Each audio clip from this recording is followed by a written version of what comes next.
Hey, good evening, everyone, and welcome back to another episode of Comic Shop Conversations. I've been thrilled to do this episode. Not that I'm not thrilled when we do our other shows, but this one especially. There's been so much news this week, so much to talk about, and then also we're going to be going over the Daredevil episode 3 that just came out this past week. So we've got a ton to talk about. So we're just going to jump right into it. There's so much to talk about, in fact, that we may not even get to talk, or we won't really necessarily be talking a lot about the comics that came out this week. There were some good ones. I was looking at Transformers, and some of that Jorge Corona art is just fantastic issue. Yeah. So there was some good stuff out there, and there was also some crap out there, like Astonishing X-Men, which was a digital comic. Or anything X-Men. Well, yeah, honestly, yeah, at this point, anything X-Men. So we've got plenty to talk about. Let me cover our topics real quick, and I will put the timestamps after the show. I'll create the timestamps and then put them in the description of the video so you guys can kind of see what we're talking about and each one of our topics. But first and foremost, we'll go over Daredevil. So not only will we go over the review, but we're also going to go over a couple articles and also the opening numbers, the watch time and the minutes and the opening numbers for Disney Plus, of which they've recorded it at. We're going to share some of comic creator politics. There was an image that was shared on Reddit, of all places, which is like the armpit of the internet. And we'll go over that. That's pretty funny.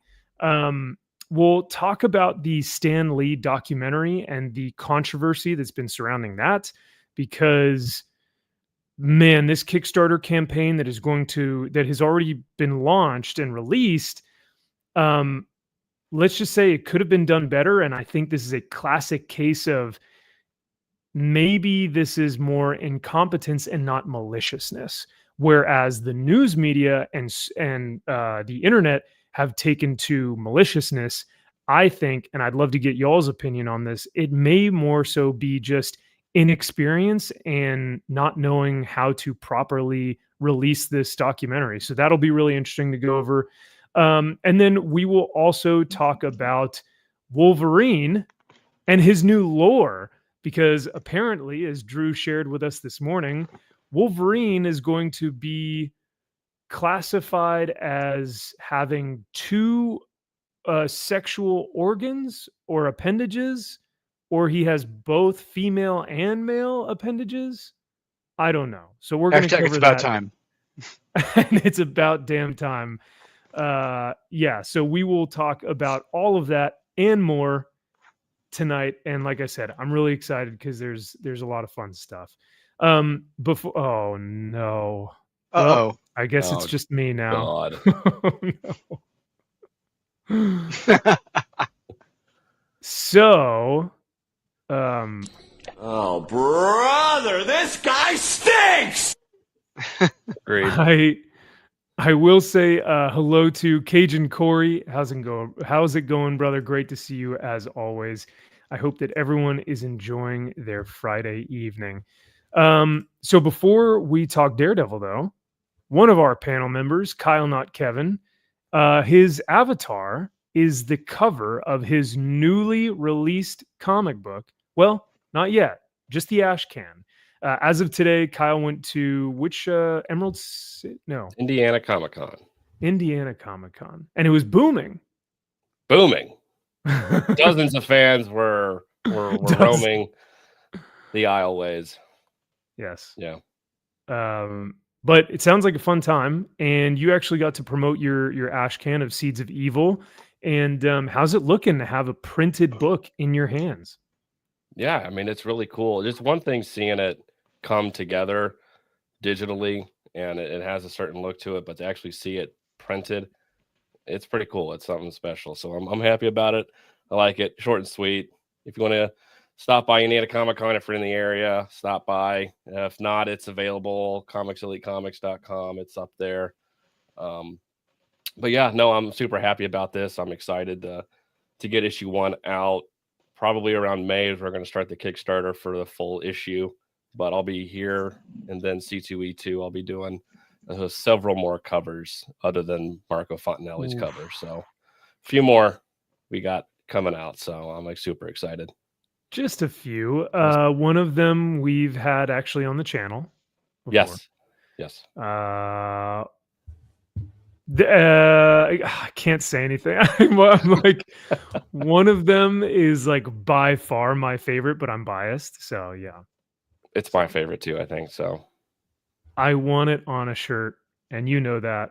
I know that, but the world needs to know that. So in May, we will hopefully be seeing that at the crowdfunder. Are you going to go through Kickstarter or Indiegogo? Which one are you going to do? Both? Kickstarter. Okay. Yeah. Fund My Comic, Zoop. Yeah. Zoop, Zop, what other ones whatever, Goop, yeah. whatever it takes. Bippity boppity, Goop. Hibbity jibbity. OnlyFans. Hey, yeah. No fans. I mean, whatever. I'll do whatever. Wait, oh, you mean Ripasend? That's it. That's the one I left off. I'll reach out and see. Yeah. Please do. I mean, hey, Gary's book is going to be through Ripasend, so. Well, there you go. He's not doing a comic. He's doing an actual book, though, right? Yeah, he's doing an actual novel. Yeah, but it's got illustrations in it. Oh. It does, by the very own Kelly Jones. Oh, is it just Kelly? I thought he was getting multiple artists to contribute to different. That'd actually be a good question. I got to ask him. Because it could be very. Oh, go ahead.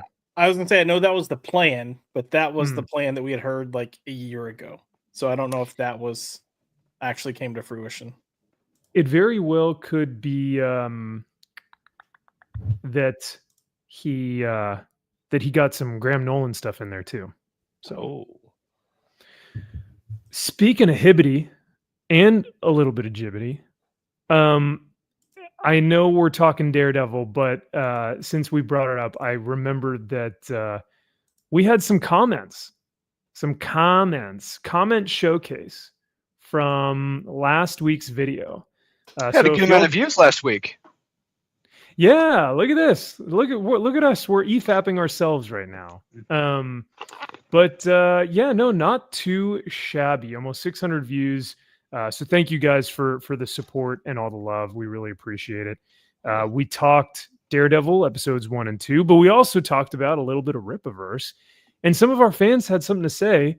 This is at Xbox Gamer 3389. He says Eric reacts too much. Imagine you're talking about DC sales being poor, and then Jim Lee makes 4 videos a week saying how successful they are, and everyone is spreading lies. Wow. I mean, that's like I said this. I said this last week. If you're someone so major in the game, and you're acknowledging someone who is much smaller than you, there's a fucking problem. Yeah. I think that's why a lot of people are just saying like, "Hey, man, just stop making the videos." You know what I mean? Like, just stop. Just get off the internet. He was. That's what he said before, didn't he? I'm done making videos. That's why he hired Gothics. What Correct. are we talking?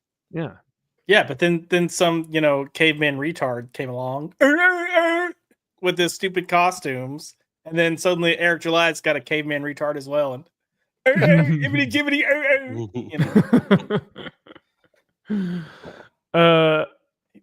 our main man MG says, not excusing or agreeing with anything Riley did, but Eric caused all of these problems by lying constantly about everything that happened. He lied about calling the cops on Riley in the first place, tried to get the restraining order, then lied about calling the cops knowing there wasn't a warrant at the meetup after challenging anybody on the internet. After challenging anybody on the internet to quote unquote pull up. EJ is a narcissist. That's why he can't let anything go. He trolls YouTube and Twitter for people bad-mouthing him and argues with them. He has to always be right, and any slight or perceived slight needs a response. That's why he always has these awful explanations for every bad decision he makes or thing he says that are so much worse than saying nothing. It was pretty interesting. I was watching Ethan's show the other night. He was doing another trash cast, And on the show, he had pulled up an interview with some rando. I don't know what his name is or his YouTube channel or something. I mean, he's got a bigger channel, but I've never heard of him before. And the guy was like talking to Eric and saying, what, people like just completely, go into detail and like dismantle your book for like no apparent reason. They'd never do that with Jack Kirby. Like they never look at books like with a microscope like they do with yours. And he's like, what the heck is with all these bottom feeders that are like looking at your book so meticulously? And I'm thinking to myself, you don't have to look at a book meticulously to know that a double page spread was printed on the wrong side of the damn book. You know what I mean? Like, it's not that difficult. But also, tell me you haven't really like looked at comic pages or reviews or anything like that without telling me you haven't. Like, we shit on almost everything for good reason. You know, not just to shit on it, but that's just unfortunately the world we've come to is most of the crap getting published sucks. Totally. So, and even honestly, that guy that was saying that stuff, he's a quote unquote comic fan, but he hasn't read shit. He hasn't read any of Eric's books. He hasn't read any of Ethan's books. He knows nothing about Comicsgate.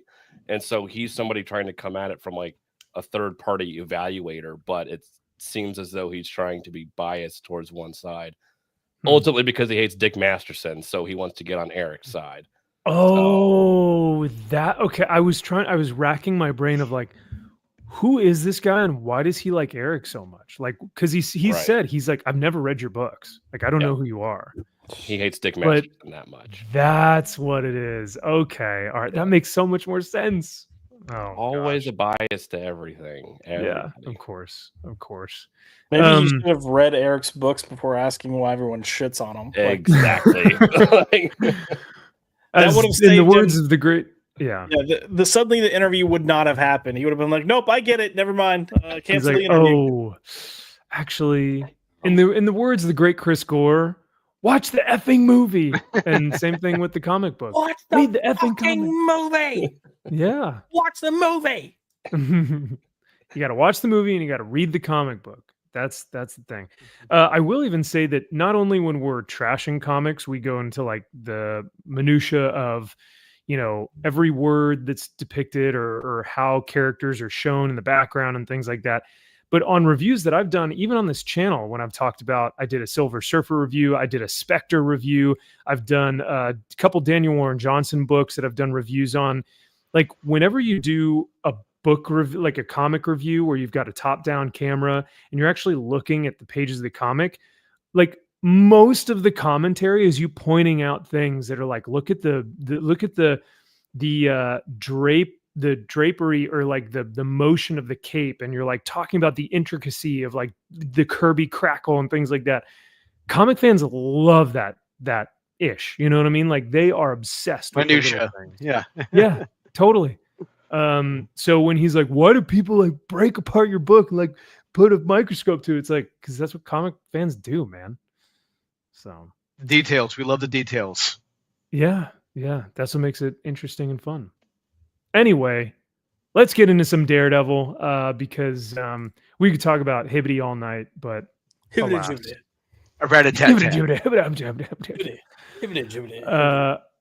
also got to say hello to Jay Blue. Great to see you, Jay Blue.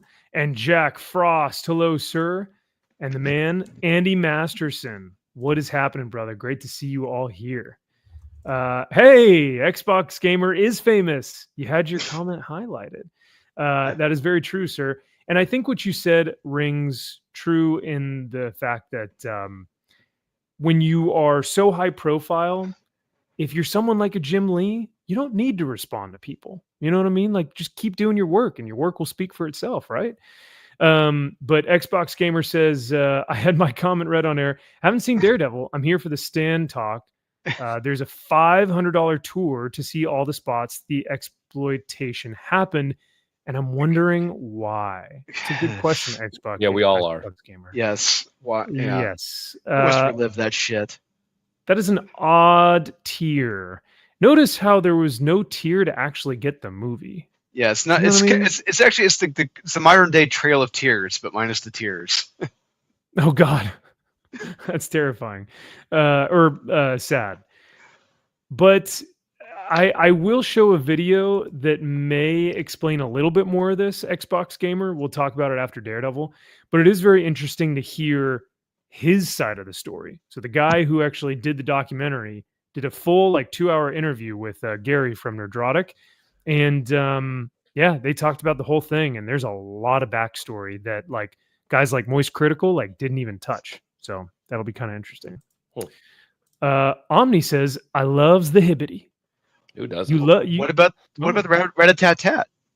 Or the jibbity. Yeah. Yeah, where's the jibbity? Now, when he says he loves the hibbity, does he like Eric or does he like us giving Eric a hard time? Oh. The world may never know.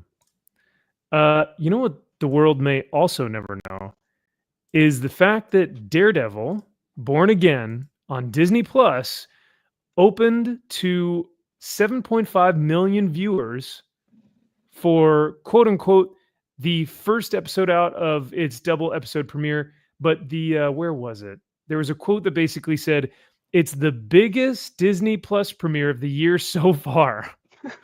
And I go, it's the only Disney Plus. I was going to say, what else have they had? Yeah, no, nothing. Well, they pulled this shit when Echo premiered, in the January, February. It's the biggest premiere of the year. I'm like, it's January.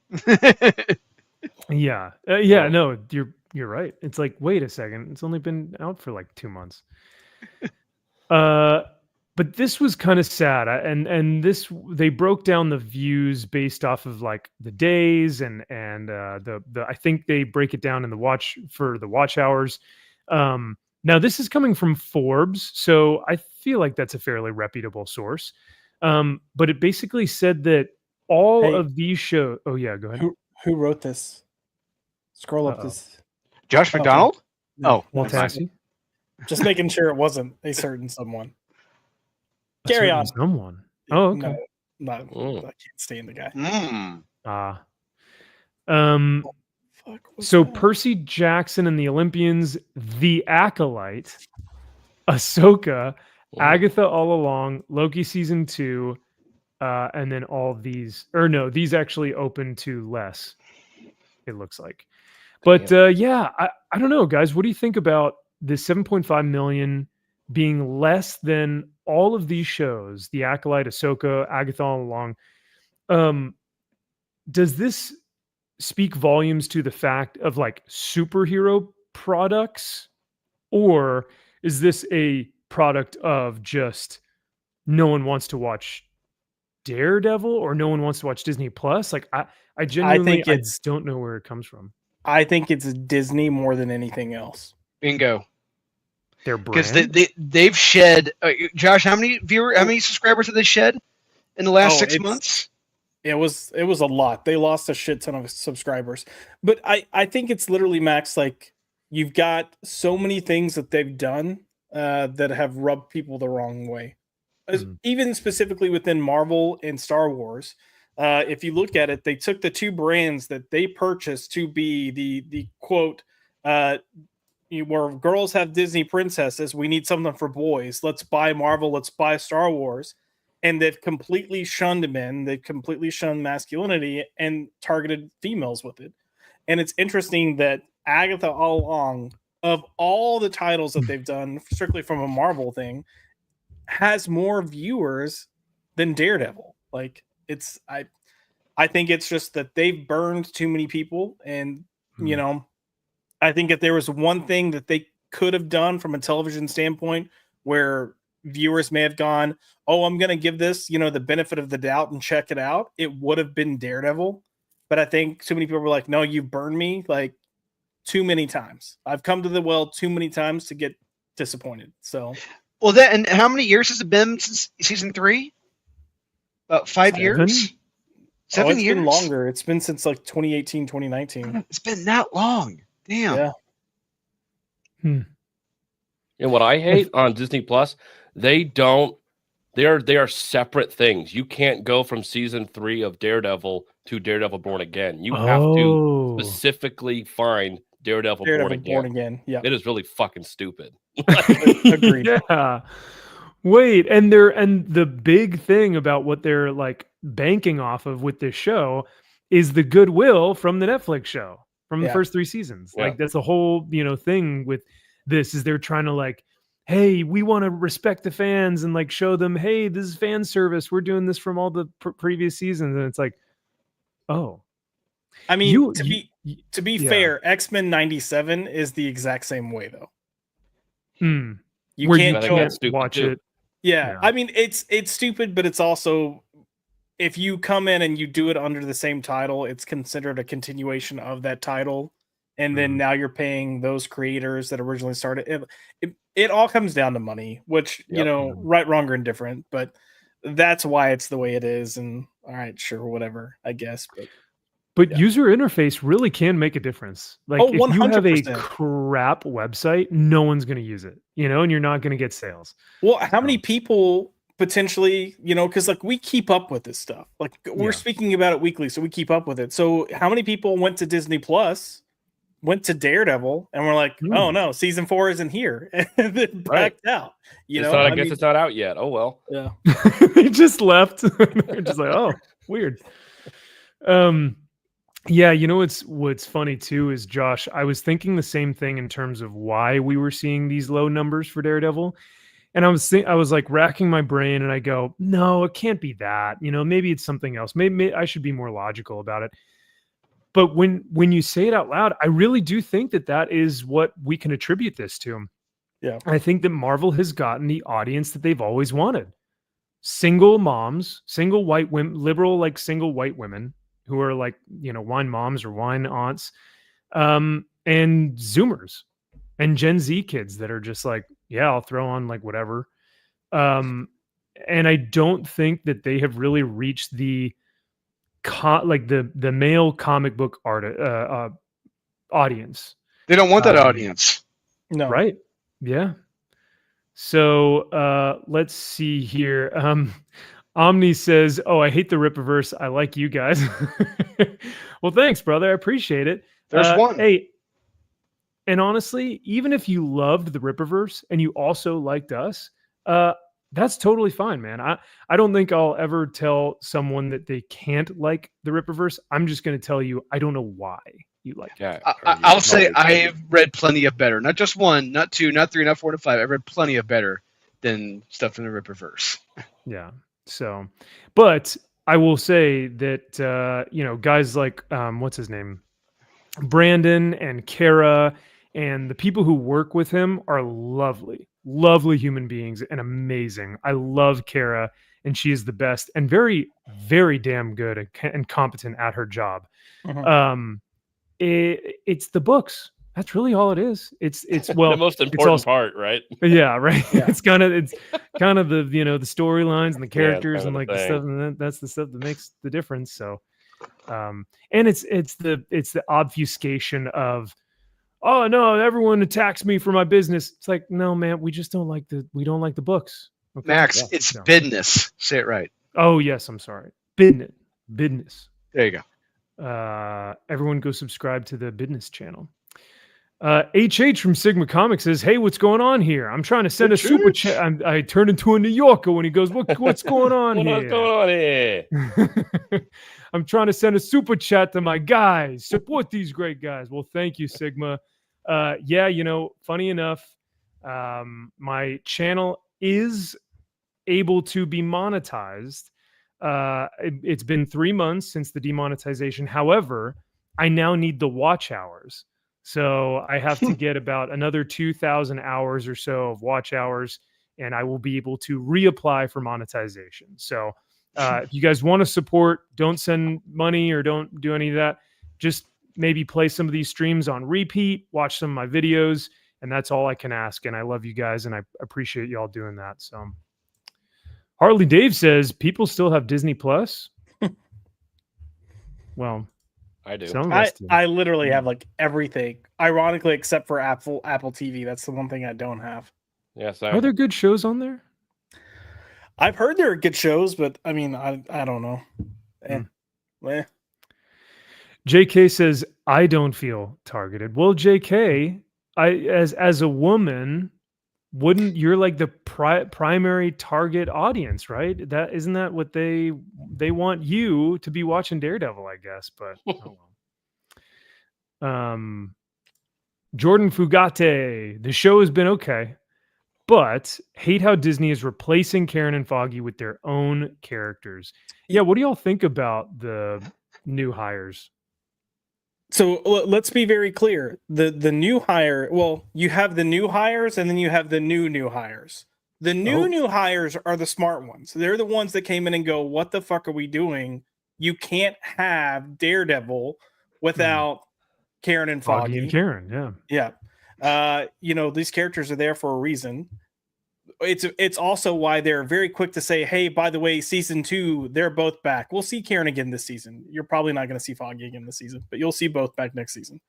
There's a reason they announced that, but there's also a reason why they came in and filmed a whole new pilot. Because if this were just the new crew, the ones that got shelved, episode 2 would have been your pilot episode for the show. And then this week's episode would have been episode 2, give or take some minor things that were different. But for the most part, Disney came out and they started filming this 18 episode Daredevil season where you weren't going to have Fisk. Yeah, you weren't going to have get ready. You weren't going to have Daredevil until like episode 6. You weren't going to see him in costume at all. It's like episode 6. So that was the first thing the new team was like, you've got to show him. But they're also now stuck with 6 episodes that were filmed that Disney's kind of forcing them to kind of like, hey, we're using this because we don't want to lose money. So it wasn't all entirely reshots. So they're using episodes before the reshoots. Correct. Yeah. So, shit. So episode 2 through 7 are the episodes that the original new team did. Fuck me. The only thing that the new team did was episode 1, which was them like, we've got to explain why we're not seeing Matt as Daredevil, because you can't just go multiple episodes in a show called Daredevil without showing Daredevil. Like we've got, because they didn't fully explain it. That's why in that first episode you had Fisk say, why did you give up being a vigilante? And he said a line was crossed. So they're trying to like say like, hey, I will say I'm partially disappointed that we're not seeing Daredevil. I'm giving it a little grace, because there's a narrative around it. It's not just, Disney being cheap like they normally are about, we're going to show the costume in the last episode for 2 minutes. So there's that. But like the new team was smart enough to say, okay, we need to show Daredevil. We need to actually, show there's a cross here. We need to get Foggy and Karen back, even if they did bench Foggy in the first episode and he's quote unquote dead. They were smart enough to tease like, okay, stuff that has happened in the comics when they faked Foggy's death. And then the issue that happened in is the address on the building. So as he's dying, you see that address, kind of like a wink, wink.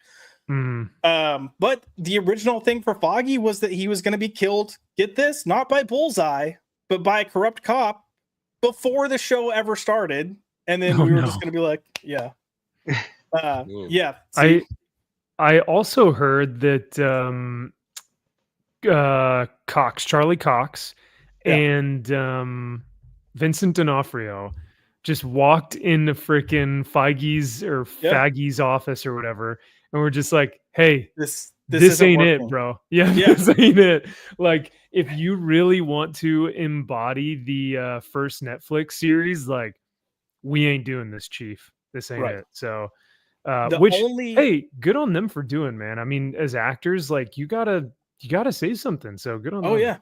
The only thing that they've really done with some of these episodes is they kind of broken them up and they're kind of lingering from one episode to another to help, instead of having just like, because the original team was like, here's your episode and here's the court law case. Here's your episode and here's the court law case. All right, episode 3, here's your court law case. Like, it was all very much self-contained with very minor threads. So for instance, this whole White Tiger stuff all originally happened in one episode. So they've shifted some stuff to try to create more of a narrative flow. The only other things that they've actually refilmed for this are, and just hold on before y'all jump in on this, are the Vanessa and Fisk scenes. And it's not a rewritten, it's just refilmed. Because if you remember, they originally didn't bring back the Vanessa actress. They had cast another actress to be Vanessa.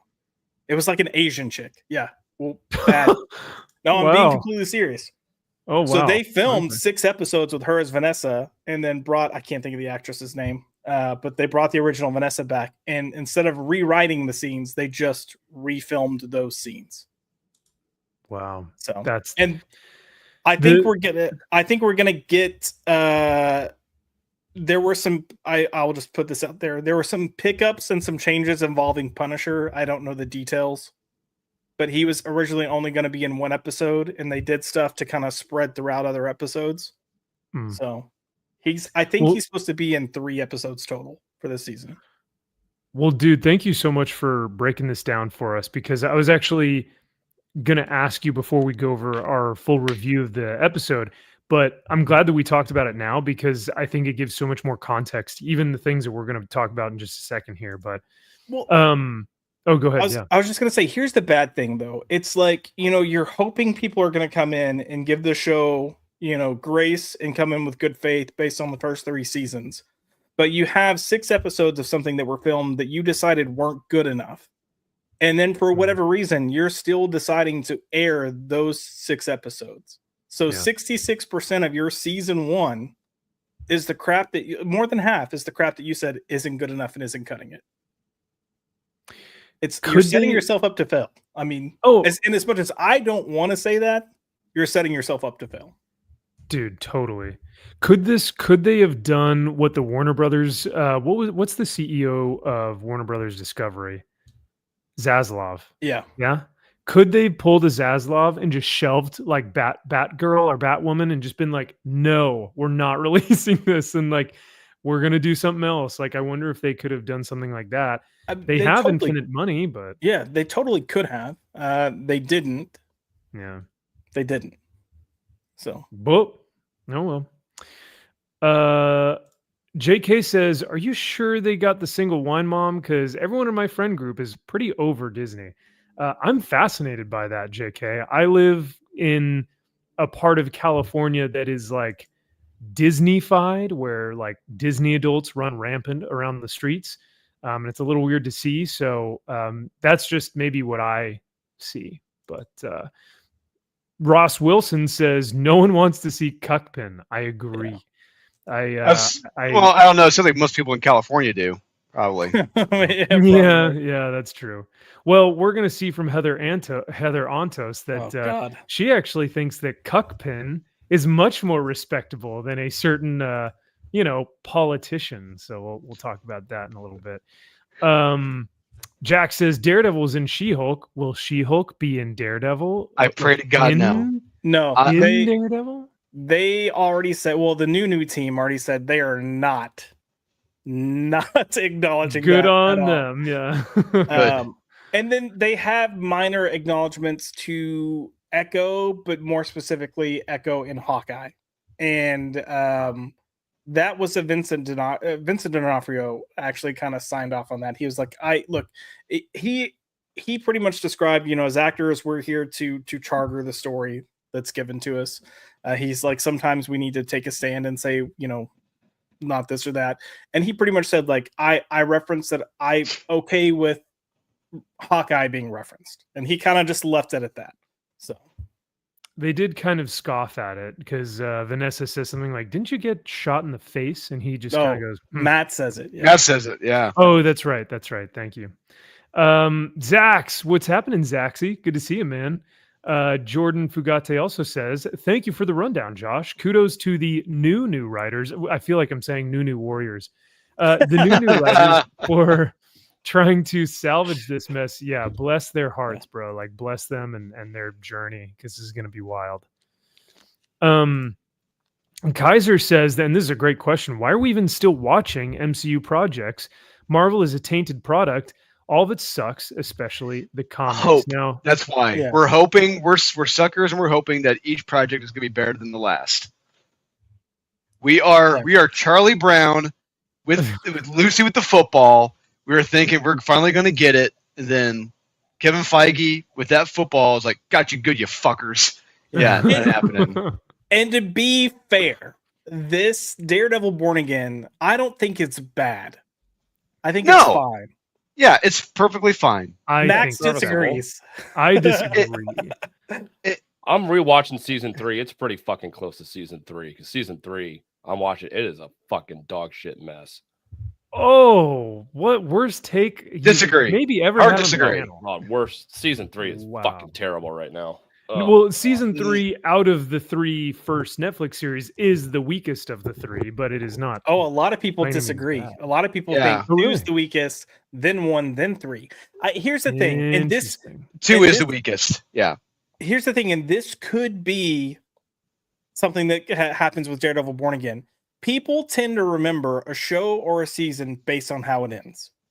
So people look at season 3. Season 3 ended on a freaking incredible high note. And then you kind of miss all the like chaotic storytelling where it's just all over the place and unfocused for like the first 5 or 6 episodes because it's just like literally all over the place. And sometimes that's by design. And on Netflix, you get the benefit of its binge. Here you don't. But everyone that I've known that have seen that's watched the full Born Again season, because some of the media got all episodes early, they've come back and been like, the last 2 episodes are bomb as fuck. So it's like, on this all one? right. Yes. So it's like, fingers crossed. Let's see, I hope so. I think the last 2 episodes will have Punisher, and that's it. And those will be the hopefully only it's done episodes that have Punisher. Well, Max, hopefully it's Punisher done right. That's all I got to say. It won't be, but anyway. Well, I mean, you've got the new one of the new showrunners, the guy that worked on Punisher. So if you thought his characterization was good in Punisher, then sure. I mean, as long as it's not John Bernthal lecturing police officers about why they shouldn't be. No. If that that's comes the up, thing. yeah. Well, yeah, I get because I was gonna say, should we save this for the discussing the episode? Yeah, so we'll talk about it when we actually get to the episode. But I think that the showrunners believe that it is within Frank's character. So when they say like we're gonna represent Frank the best he possibly can be, I still think that the best way for them to represent him is to be like, fuck these cops using my logo. I'm going to teach them a lesson and lecture. Like they think that that's how Punisher would act. So like I said, I do not have hope for that. And we will talk about why when we go over the episode. But I will respond to Kaiser here real quick. So Josh and Drew and Kyle are much more optimistic and hopeful than I am, which is funny because Superman is one of my favorite characters of all time. And I would wish and hope to have his type of optimism and like full heart. But I will say I fell into this trap of why I'm watching this MCU project or whatever you want to call it. Because Kyle last week was like, so yeah, we're doing this every week, right?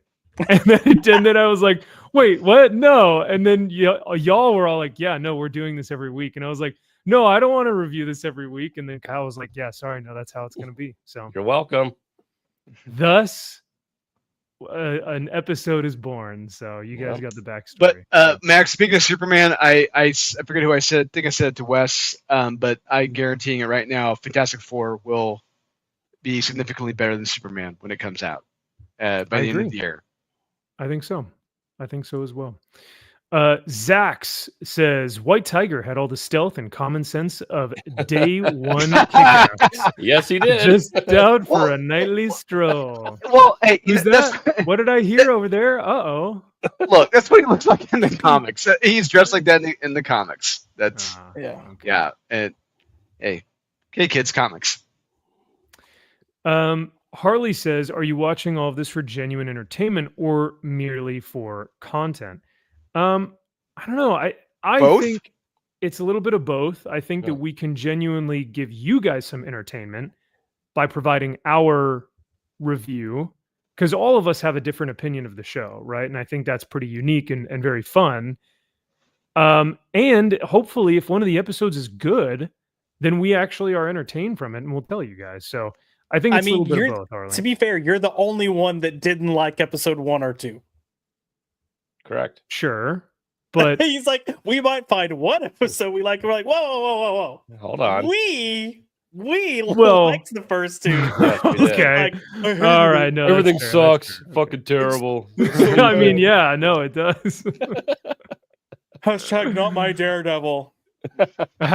Yeah. Well, there is no Daredevil in this episode.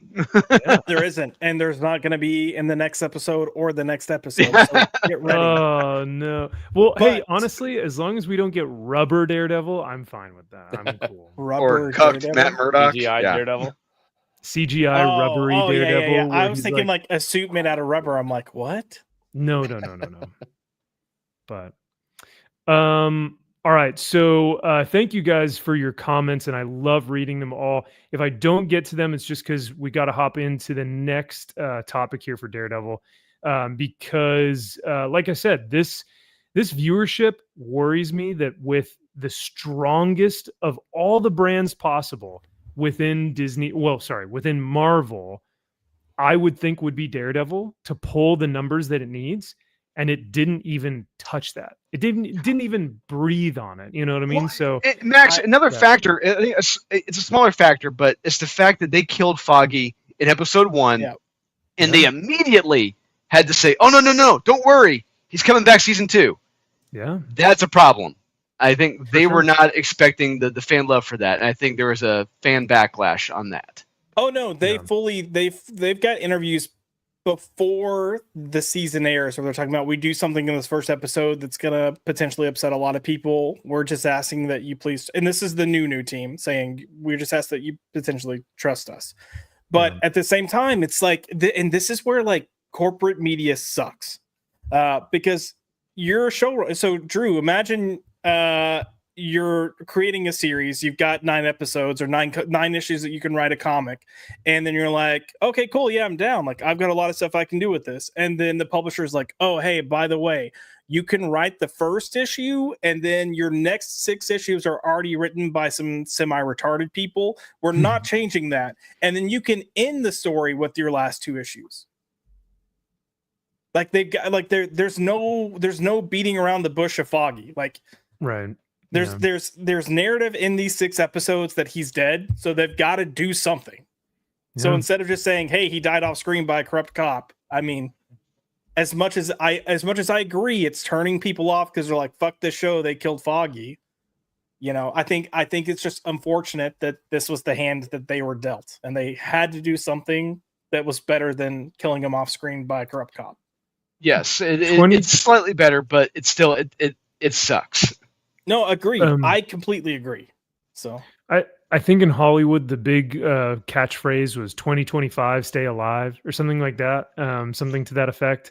It was some something that rhymed, and that's kind of what the show is doing. It's like, hey, just stay alive, just get through season 1 of this Born Again, and then once we get to season 2, it's all of us new creators on this thing, and we're gonna give you what you want, right? But until then, Disney kind of has us in this contract where 60, almost 70% of the series is going to be with this stuff. So, and that's kind of what, like you said, the card that they're dealt. But I do think as far as viewership goes, though, I suspect that once all the episodes are out, you're going to see a huge bump in people watching, because I think there are a lot of people that do want to check this out genuinely, but they're like, fuck this, I'm not paying Disney.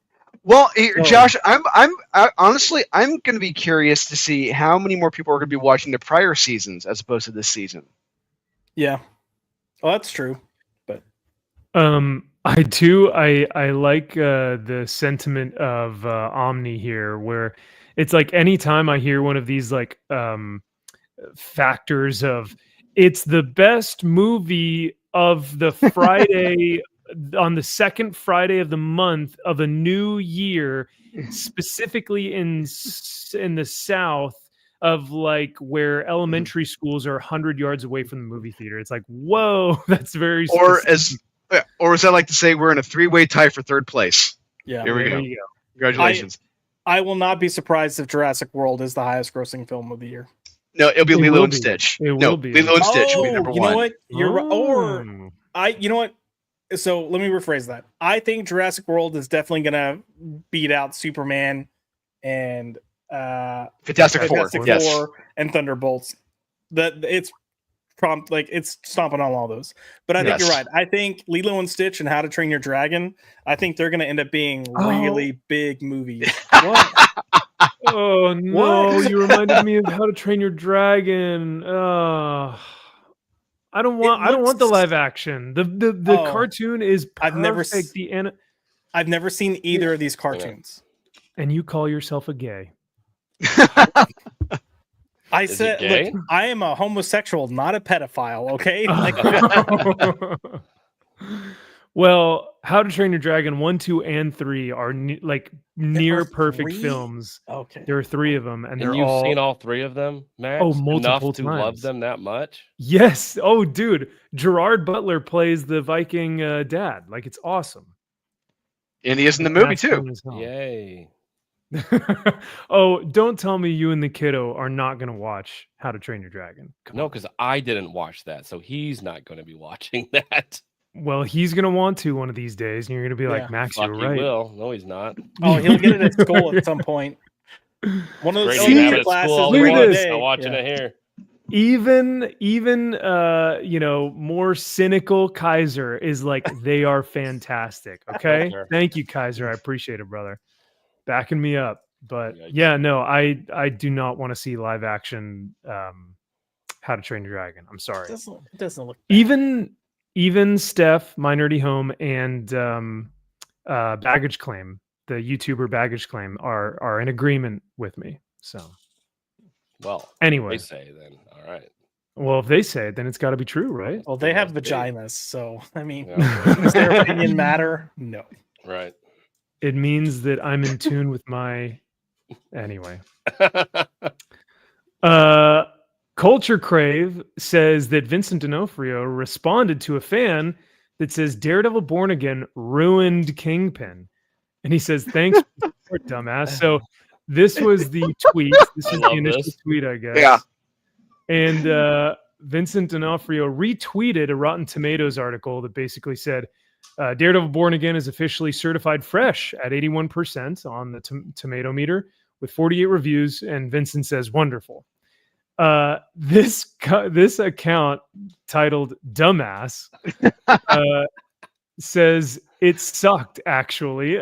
Your character is pathetic and thoroughly ruined. Now, I don't necessarily disagree with Dumbass here. I think that unfortunately Kingpin's character has been ruined, whether it's been through Hawkeye or Echo or through the cuckening of Vanessa. Yeah. But Vincent responds like a Chad and he says, thanks for the support, dumbass. I love it.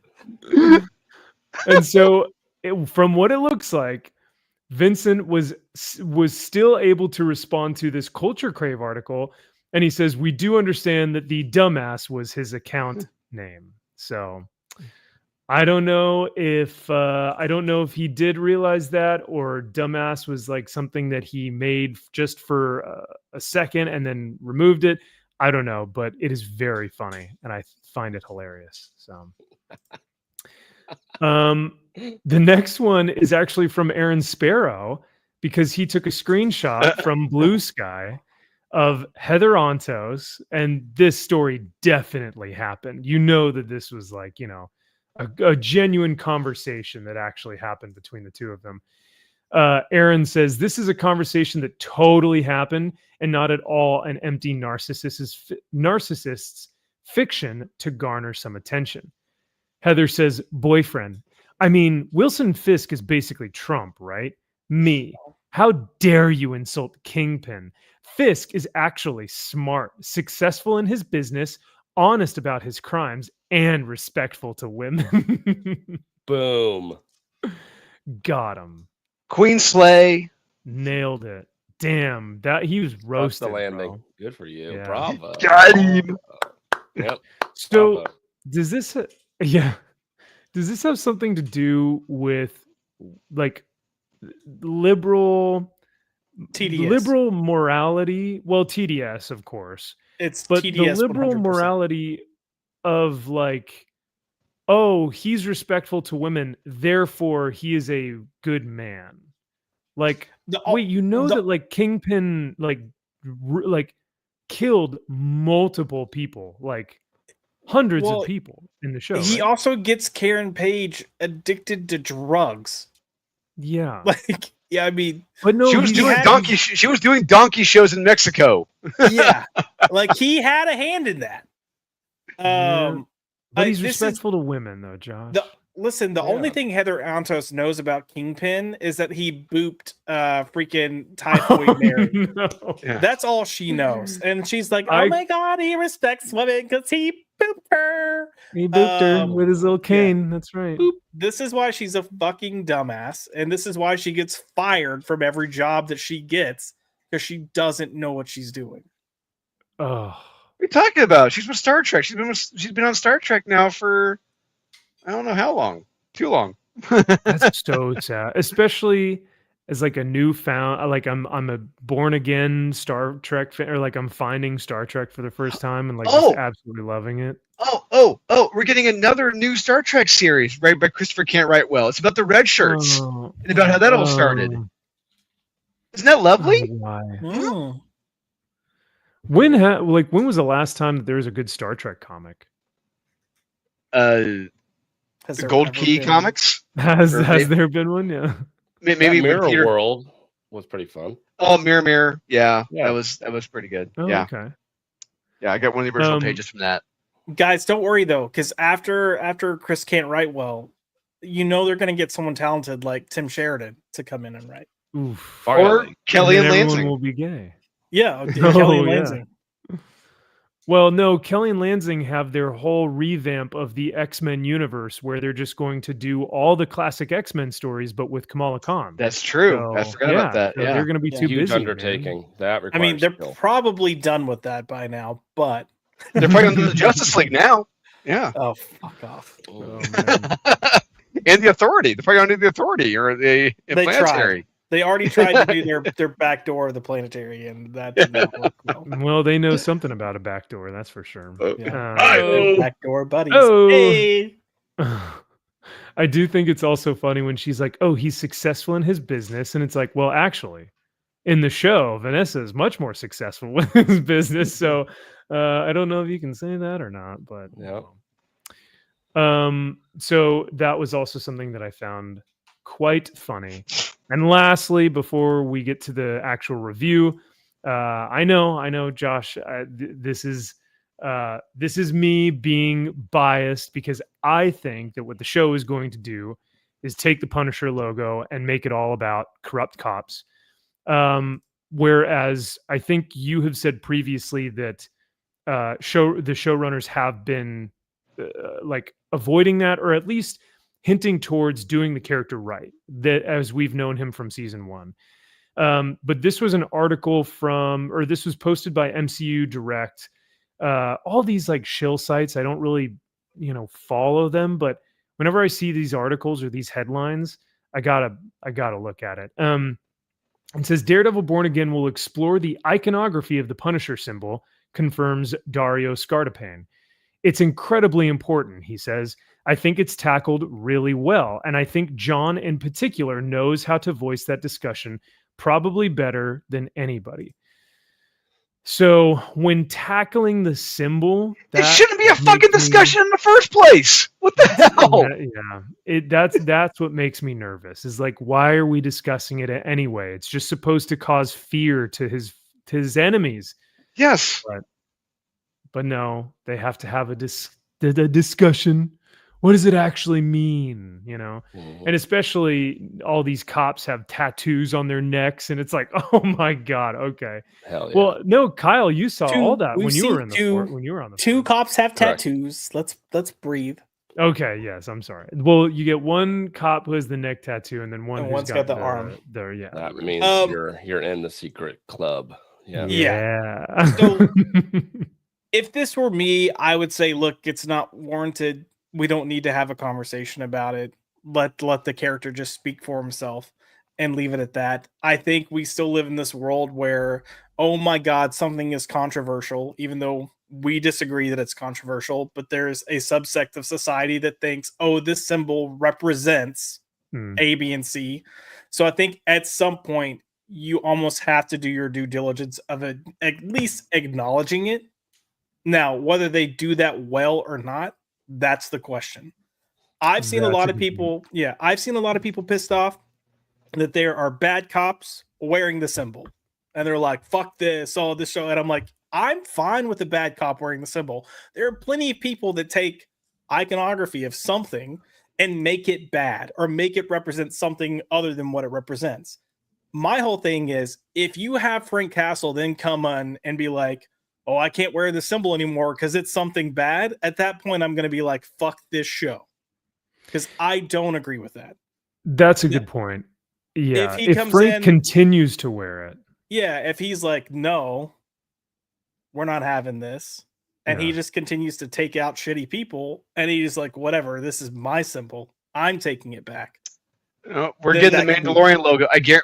We're going to get that Mandalorian logo. Yeah. I wonder if we get the Mandalorian the Jason Aaron logo. I don't think we will, just because of branding. I think Disney has to brand the Punisher logo in order to get the money, that they want. And if they showcase the Jason Aaron logo, no one's going to know what that is, and they're going to be like, that sucks. What is that? Does suck. Yeah. So I think they have to keep the branding. So I think he may keep it. It's just, how do they handle the cops wearing it? Because in the show and in episode 3, I'm kind of alluding to it now, I hate this cop. He's an asshole. You know what I mean? Like, you do hate him. Yeah, he's a prick. He's a total prick. And, good on the show for making me feel that.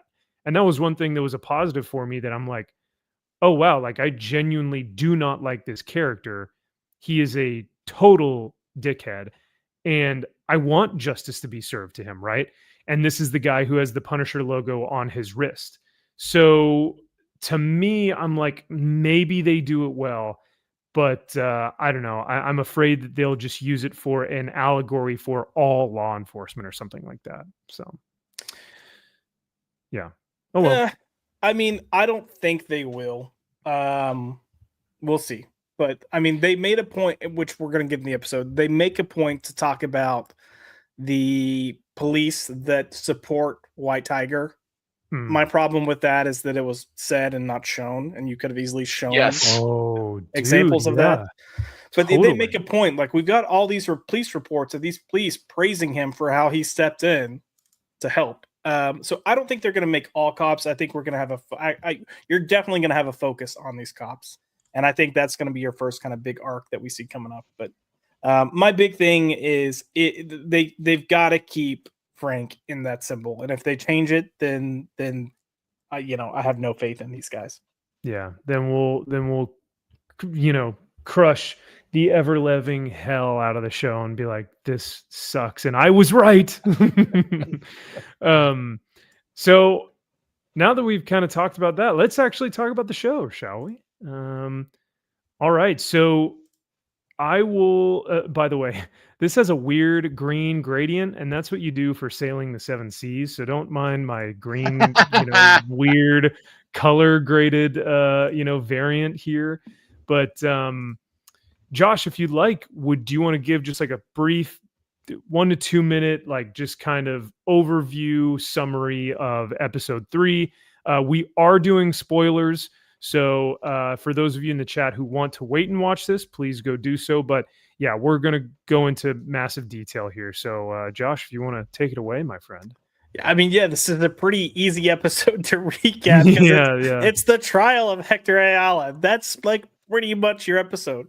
Yeah. No, I mean, this one leans really heavily into the court drama. So you get to see Matt kind of doing his thing. I have thoughts on it. But that's a good chunk of this episode. Is in the last episode, we saw Hector trying to stop a fight on the subway. Someone gets killed. We then find out that they're 2 cops, and they were, kind of shaking down one of their informants. But this kind of plays in forward. Matt's got an angle he's working. It's with the witness that they need to try to find and get to the court. This is how we ended the second episode. He went and got the witness, and it was a pretty bomb-ass end of the episode. A guy got his face smashed into the ground. Led to one of the best lines. When we were like, oh, wait, did you die? Right. Yeah. Also, in my opinion, led to one of the best comedic lines in all of Daredevil so far in this episode. But we'll get to that. Other than that, you still have Kingpin trying to live the better life at the expense of Vanessa actually being the based one, and then kind of, as we've discussed, cucking him. I think Kingpin stuff is the worst thing in this show. We get more, what is it, BB? You get a little more BB. Oh, I didn't hate this as much as the first 2 episodes, but I'm still not fond of it because I know where this is going and it pisses me off. I don't know. No, I have a suspicion. And then other than that, there's really not much else story here. I mean, that's kind of the plot threads that you have that it explores. A lot of it's really kind of focused on the drama. And it's kind of set to be a parallel of Hector versus Matt. There's dialogue here where you know, Matt takes action at some point because the court case doesn't go how he wants it to. There's kind of an that when they get their start witness up there, he lies and says that he wasn't on the platform the night this event happened. So Matt has to go to drastic measures that he reveals that Hector is White Tiger to try and paint the light for the jury that, hey, this doesn't match what he does. Like, he has a history and a trend of saving people. Like, this guy's a hero. These are all the things that not only citizens, but the police force have said about him. So why would he suddenly just kill somebody just because?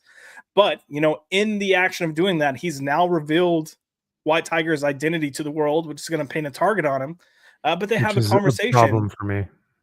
You said that's a problem for you? Yeah, that was a problem for me. That he revealed the identity of White Tiger. Oh, I mean, yes. The judge calls it out. Yeah. I mean, I understand why he did it. And I do think this is a plot point that's going to come to play later. Okay. So I think there's a purpose for it. But, you know, Matt even makes the comment, and it's kind of an arrogant comment because I think Matt's still trying. Last week I talked about how Matt and Kingpin both are trying to convince themselves they don't have to be who they really are. Oh, right, yeah. And I think this is him still doing it because he tells Hector at one point, I think you're going to find that you're okay not putting this costume back on. And I think that's Matt still trying to convince himself. Yeah.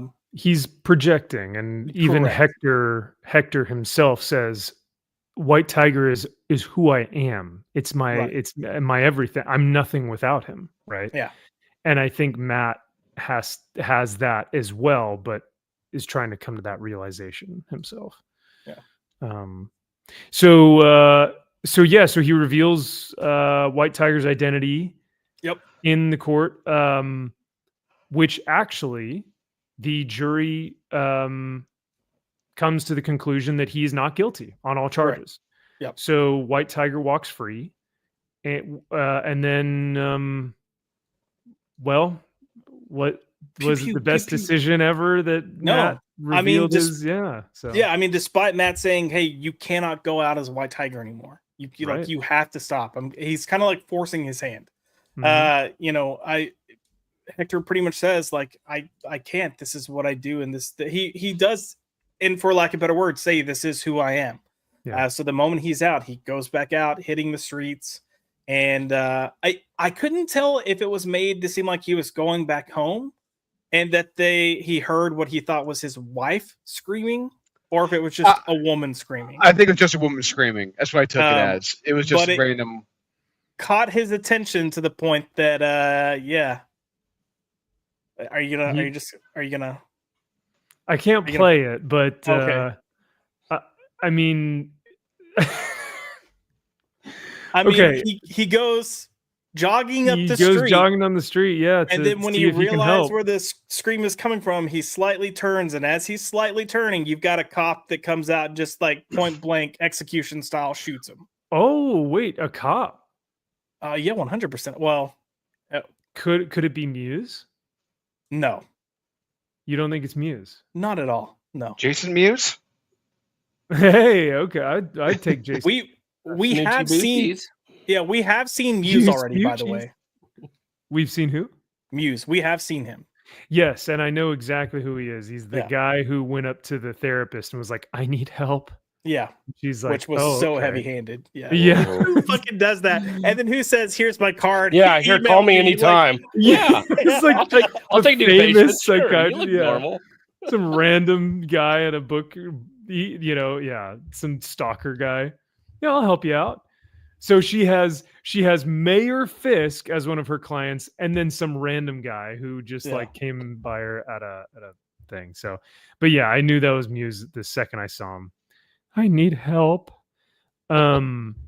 So this, so like I said, I don't know if this is Muse or not. Once you see, let's see, can I play this? So after this scene, hold on, I gotta pause it. That's when I texted you guys. So in like 3 seconds, when y'all see this, oh no, not Fisk jacking himself off. But when you see the logo, that's when I texted y'all, and I was like, "Man, hell yeah, I this love show." this shit. Oh No, oh wait. So wait, Kyle, tell us why you have loved this episode 3. Tell us why you loved it. Why it was the I best didn't say episode I ever. loved it. All right, it wasn't the worst thing that I've watched. Especially this version where it takes place on St. Patrick's Day. This is great. I didn't realize that you had all green tinted shit. That makes it kind of fun, actually. Yeah, by the way, Jacob, I mentioned this a little bit earlier, but for those of you who are watching, this is what you get when you get scurvy by sailing the 7 seas, because I refuse to give Disney any money. So this is what you get. You get one that's got a little bit of a St. Patty's Day tint to it. But yeah, sorry. Go ahead, Kyle. No, I mean, this is perfectly serviceable. Like, it's, again, I'm in the middle of season 3 Daredevil right now, so I'm in the shit, and I'm like, all right, this would easily fit in with that garbage of that stupid ass FBI agent jacking off. I need money because I'm poor. Help me out. I need a promotion. It's like, God, this is so gay. And this is right there with that. It's on par. So the trial stuff is bad, but and this guy, I know the actor that played White Tiger died, and he's clearly sick in this because all of his scenes are him sitting down. So you could tell this guy wasn't 100%, and it's blatantly obvious. But it's not, the acting's actually not bad.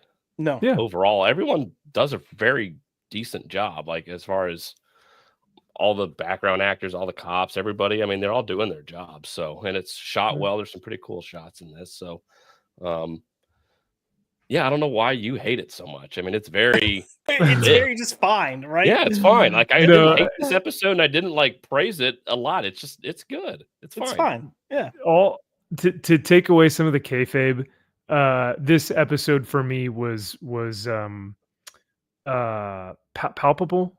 It was fine. Palatable. I watched it and I just felt kind of nothing, and I was like, oh, this is interesting. It's when I saw this, like, this scene to me was just like, here we go. The writing's on the wall. We're going to do the Punisher logo thing. And that's when I was like, man, F this, right? And I was upset because, as you alluded to, Josh, a lot of the White Tiger stuff that really could have been badass to really make this show stand apart was if we got to see him in action, like saving these people and doing super heroics. Yeah. And the sad part is and rest in peace to the actor. But I really do like his acting in this. And I think him and Matt in particular, without them, this episode would not be watchable. Oh, agreed. They did solid work. And it's one of those things that part of me wonders, had the actor still been alive, would they have tried to pick up shots of doing some action or something? Because even that last shot that we just saw with the Punisher walking board, that was actually a reshoot, because the original character had it was just like another tattoo element, where it's so small, but they were like, all right, like, if you're gonna do it or don't. Yeah. So they're like, we're just gonna have a vest. We're gonna tease. Oh my God, is this Punisher? And I think most of us know that it's not. And then they're gonna carry that story on. So then from that, how do we move forward with the episodes with Frank? Is Matt gonna seek out Frank and be like, why did you kill White Tiger? Right? Or because remember, because that could be one instance. Because remember, we see in the trailer, Matt confronts Frank, and he's like, "Whoa, Frank, it's me," right?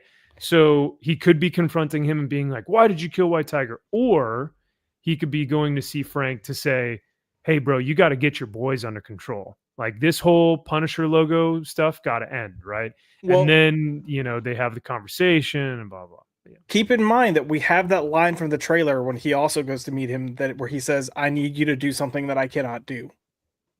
What could that be? Well, I mean, at this point, I'm thinking kill somebody. Like I think we're seeing Matt's kind of like teetered here because that's part of why he stopped being Daredevil is he took action that was gonna should have killed somebody. It just didn't. Oh, sorry. Go. Go ahead. Okay. Wait, no, you go. Kyle. No, you.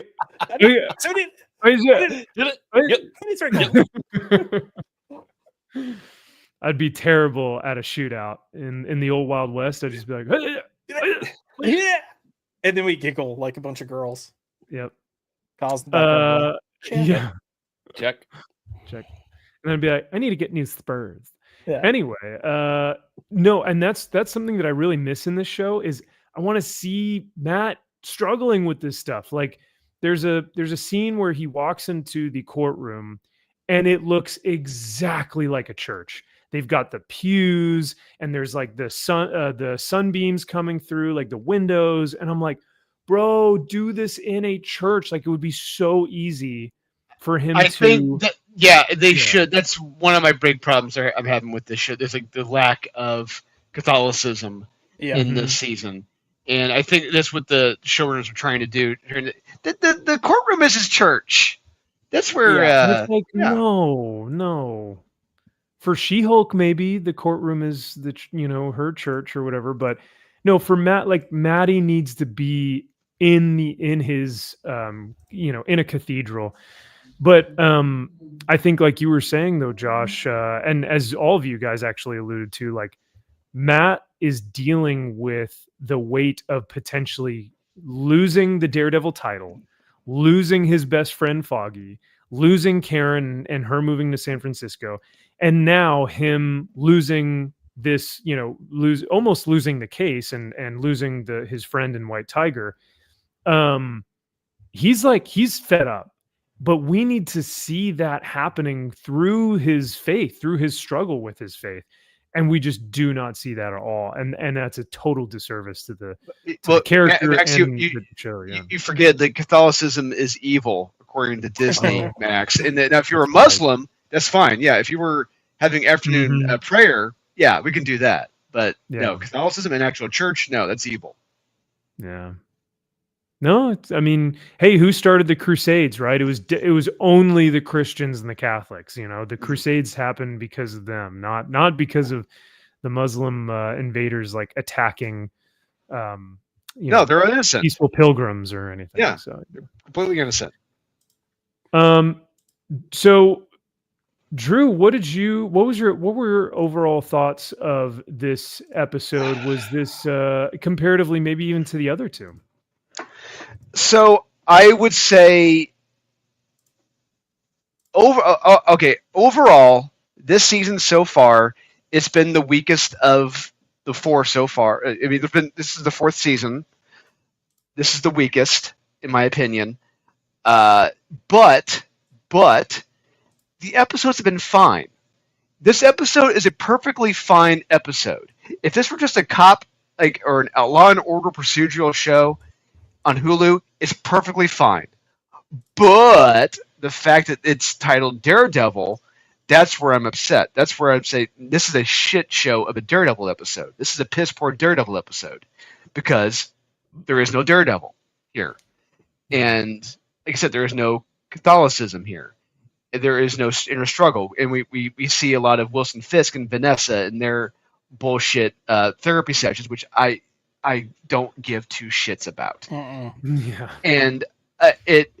And how this trial ends, I call bullshit on that. There's no way. I'm like bullshit. There's no way. Yeah. But anyway, it's a perfectly fine episode. It's not bad. It's not great. If you're watching a cop show on Hulu, this is your average courtroom procedural. But when look in the grand scheme of things, comparing to the other Daredevil seasons, it's the weaker of the seasons, and that's where I'm disappointed. And and honestly, I've gone back and I'm rewatching the prior seasons, and I'm blown away by how good they are. And I love season 1. Season 2, like I said, I skip everything with Elektra and the Hand because I'm completely uninterested in that. Mhm. I'm fast forwarding like, oh, Frank, here we go. Okay, fast forward. Frank, stop. And it's just Madden Kingpin. Okay, stop. And it just but season 3, I love, and despite what Kyle says, I love season 3, and I love Bullseye in that. He is an absolute psycho, and I just love seeing that play out. And I don't care how many times I've watched the season, but whenever you get the one FBI agent confessing what's going on, then you get the one lead agent shooting the IA guy in her house and recording it on the voiceover. It's like, yeah, hey, I've been bought by the Kingpin, and now you're one of his too. Now it's like, oh fuck, it gets me every damn time. But if I don't see it coming, but I will say, as a Daredevil show this season, I'm disappointed. If there's one thing this show does well, it's making me realize how good the first 3 seasons were. Oh, absolutely. 100%. Yeah. Well, and we have this really interesting thing, and like I do this as well. There are times that when we're watching superhero things, it's like we grade it on a scale of being a superhero thing. Like, you know what I'm saying? Like, oh, that's a good superhero movie. But then we have stuff like Winter Soldier, and then we have things like Daredevil, where it's like, no, that's just a really good movie or a really good show. Yeah. So yeah, I mean, and it's got huge shoes to fill. I agree with Drew. I think it's a little disappointing compared to, what we know and love from the first 3 seasons. But I don't dislike it. And I, as much as it can be disheartening because it's a step down, it's still not a fall from grace for me. But. Okay. I will tell you guys my pitfalls that I found with this episode. And if you guys have rebuttals or if you agree with me, please, either way, I'm open to, and that's always the thing about these shows is that like, I may have an issue with something and then I'll bring it up to someone and they're like, oh no, that's because of this or that. And I go, oh, okay, I have to reframe how I think about that then. So that makes more sense.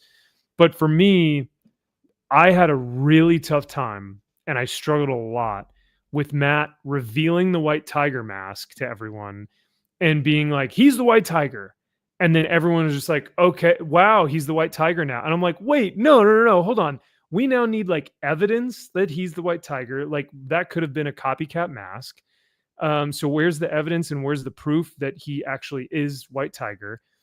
Is Matt going to say like, and he didn't have his magical amulet. And so because of that, he couldn't do the thing. It's like, okay, so the magical amulet has to play into this as well.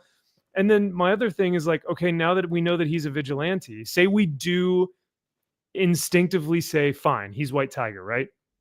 Now we have to charge him for vigilantism, and now he's going to go to jail anyway. So it's like, well, Matt, you're a bad lawyer because you didn't actually get him. That's not a crime here. Vigilante. That's not a crime. We live in the Marvel universe. That was the whole point of like the Sokovia. It's not a crime right now. But I think that Fisk wants to make it a crime, right? He wants to. Yes. And we'll get that in season 2. But yeah. What I will say is a question. Do you have issues with Matt showing the white tiger mask because it outed, for lack of better words, Hector as a vigilante, as a hero? Or just because it's like, hey, we really needed more facts behind this? I think a little bit of both. I wouldn't say I'm leaning more towards one or the other. To me, when he just did that, it seemed really reactionary, and I was just like, man, this doesn't really seem like Matt. Maybe I'm just not reading this right, but it felt he was like losing. I mean, Matt was losing. He was desperate. He even says in the show, like, we needed a big swing. And, I think it's two things too. I think it's the fact that he was losing, and he's like, well, we can't lose this case. But I also think, and I wish they would have potentially articulated this, as if he lost, it was going to come out at some point that Hector was White Tiger. And if Hector's in jail and it comes out that he's a White Tiger, he's getting killed. Yeah. So the only chance that Hector has of having a life, period, is he's like, I've got to do this. The only way you're moving on with your wife is I do this. Now, if I were Hector and this happened, I'd be like, moving from New York, going somewhere secluded. But he's White Tiger, so he can't. Yeah. No, he can go be White Tiger somewhere else if he wants. But you mean okay? Like he would just All right. But I think that was part. I do think that was probably part of it. But his reasoning, right? Yeah, I mean, Matt was definitely just going for it.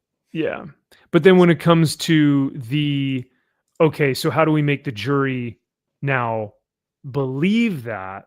I think that's the other difficult part that the writers have to then write in. So and I would have said this is something where the director should have done better, because you do have when the witness is on the stand and he does. So you had the cop, right? The cop who survived the train incident. Mm-hmm. You have him, and he says he's never met this guy, doesn't know this guy, never heard the name, whatever. So then Matt does bring the witness on the stand. And he does get the witness to confirm that, yes, he is an informant, and yes, he has worked with those two cops. So you already made that cop's testimony, like, you've completely ruined his credibility. Because there's record. Like, hey, we've got record. This guy has, in fact, worked with the police department, the NYPD. He's been an informant. He specifically worked with these two officers. This officer said he's never even met the guy, never worked with him. We now know that's a lie. What else is he lying about? And then the reason he stops is when he starts watching all the officers that are in there that are pissed because they are part of this little gang that's going on. And that's when he's like, bro, if I say that I was there, I'm dead. So he doesn't say it. But now, here's the thing. Okay, real quick, Josh, real quick. So with Matt, we know he is Daredevil. He's able to pick up and detect when someone is lying or exaggerating. Yeah. And so if he's able to if he should have been able to pick up that this guy was lying, and you would have figured Matt Murdock, in all of his years of being a lawyer, he would have figured out ways to counter argue people on the stand who are lying on the stand. And in this instance, he couldn't. I didn't buy that. So right, and I think that's where if you had better writers, but he did originally come out with, okay, help me because I'm confused. You gave a statement saying that you were on the platform with these people, and then they just had him blow up because you got to have drama. Like, again, not great. The court stuff I thought was subpar, honestly. It's amateur court writing, but I mean, comparatively to She-Hulk, it's kind of like, well, She-Hulk you had a bunch of retards writing. Yeah, it's what they assume court. Yeah, it's between Law and Order and She-Hulk. It's right there in the middle. Yeah. Okay. Yeah. As in the Netflix Lincoln Lawyer show is just as stupid as that show. Lincoln Lawyer, what's that? Yes, it's on Netflix. Matthew McConaughey movie. Yeah, it's a TV show based on that. Yeah, but it's just as cheesy. My point was going to be, had you shown the jury looking over at the prosecutors and some of the cops the moment that informant or the witness said he was an informant for these guys, had you just shown them looking over, like, just with the slightest of like, dude, you lied, like, I would have believed the fact that he got off. But they didn't take the time to do that one scene, that one shot. Yeah. That one shot could have completely changed everything.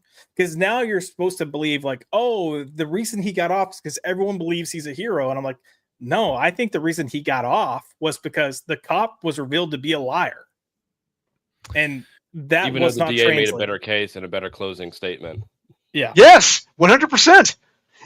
You listen. If you don't watch this, if you don't visually look at this, and you listen to the closing argument, just listen to them. Yeah. The guy, yeah, it's like, okay, yeah, Matt got his ass kicked in the closing arguments. Yeah, the DA was. I was like, yeah, he's right. He's 100% right. Wait, but Kyle, are you sure? Because his closing argument was that when you get run over by a train, you don't die first. You die when it rolls. But then what did he say after that? Just because this guy does good things doesn't make him a good fucking person, and that's 100% true. Yeah. No, he is right, and he did. I think he won. But you actually mentioned, Josh, the Sokovia Accords. The who would that be? The prosecutor, or what was his role? I'm sorry, the guy who was giving his closing arguments. The DA. Yeah, the district DA. attorney, the DA. Mhm. He could have said, "Look at these Sokovia Accords. Look at all the heroes. Look at all of the great men and women who have killed people just by accident, right? Or just because of collateral damage." So he could have even gone even farther and just like, really twisted that knife. So My point about the Sokovia Accords is they were disbanded. Okay. Meaning, could he still not talk about all the lives that were lost from? I mean, you could hit that. I mean, Mhm. that's the point that he's making, and that's my point. Where if you had, from the filmmaking standpoint, if they had put more of the focus on the fact that they caught this cop in a gotcha and he lied. Yeah. I mean, that's actually Matt's case right there. Because you need is if you have doubt, like you can only convict him if you have unreasonable doubt, right? So if you create doubt because this cop lied, and now we have proof that this cop lied, so how can we trust what he was saying happened on this platform is what actually happened? Also knowing who this guy is, then you've actually got a point. But they didn't. They like brushed that off. They had it there. It's there. It's dialogue that's in the scene, but they didn't put a focus on it. And then they weighed way too heavily on this, like, oh, he's such a good guy. Yeah. So, and that would never sway the jury. Like it might, but like you said, he has a better case with the lying from the cop. But no, to Kyle, to kind of finalize your point though, the DA definitely won. His weird comment about when you get hit by a train, you don't actually die. Like that was, you don't die on the impact. It's when the train is pulled away. Yeah. And your organs fall out. That's when you die. Yeah. But other than that, I mean, no, he's right. This was, like I said, watchable. I think that the acting really draws you in between the two gentlemen that are on screen here. And I think they really put the weight of not only the show, but this episode in particular on their shoulders. Any final thoughts or any last things that you guys thought about this episode? Anything that like stuck out or that you liked or that you hated? Like any, kind of final thoughts as we move on. Just 3 things, and then I'm for sure done. 1. Well, Zaxx says you're on fire, so keep going. You're good. 1, I'm perfectly okay within the context of the story that they're trying to tell that we don't see Daredevil in his costume. I'm not okay with the fact that we went an entire episode with absolutely 0 action. Oh, okay. There needed to be at least one like blowout fight scene. Yeah. Like even if it's not White Tiger, there needed to be some type of fight somewhere with someone. Yeah. And it didn't happen. And that's just bad craftsmanship on a show for Daredevil. Like you need if you have a superhero show, like we already talked about it enough that these superhero shows don't show enough superheroics or people in their costumes. And again, I'm okay that if you don't do that based on the story they're trying to tell right now, but you have to have an action scene. And this episode didn't. And that's partially why this is such a nothing burger, is because you don't have that. Great acting here, by the way. I love that he's playing up the blindness for her. Kudos to Charlie Cox. Yeah, that is very funny. Yeah. The other 2 things that I'll mention are I still really like Cherry. He's the one new character that I want to spend more time with. Yeah, he's good.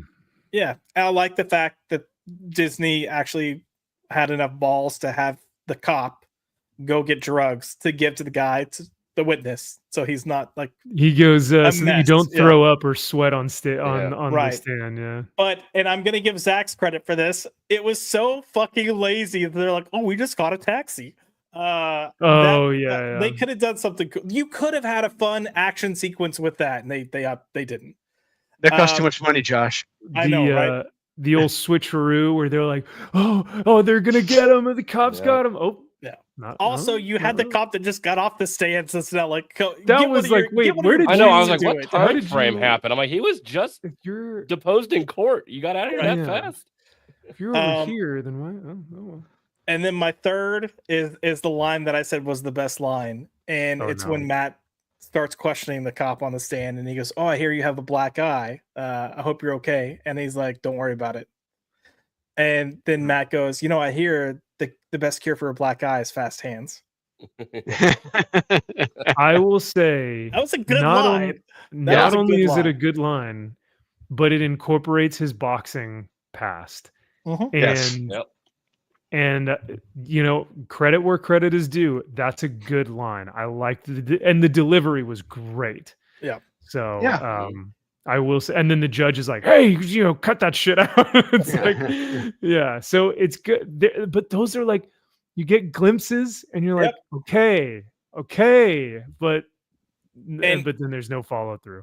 And to further prove my point, sorry, I guess this is point 4. The MG gave me shit for last week about like, I think you're making this up, when I was talking about Matt and Kingpin being on parallel paths, where they're both kind of living this false life, this false narrative, is they're both trying to be as clean as possible.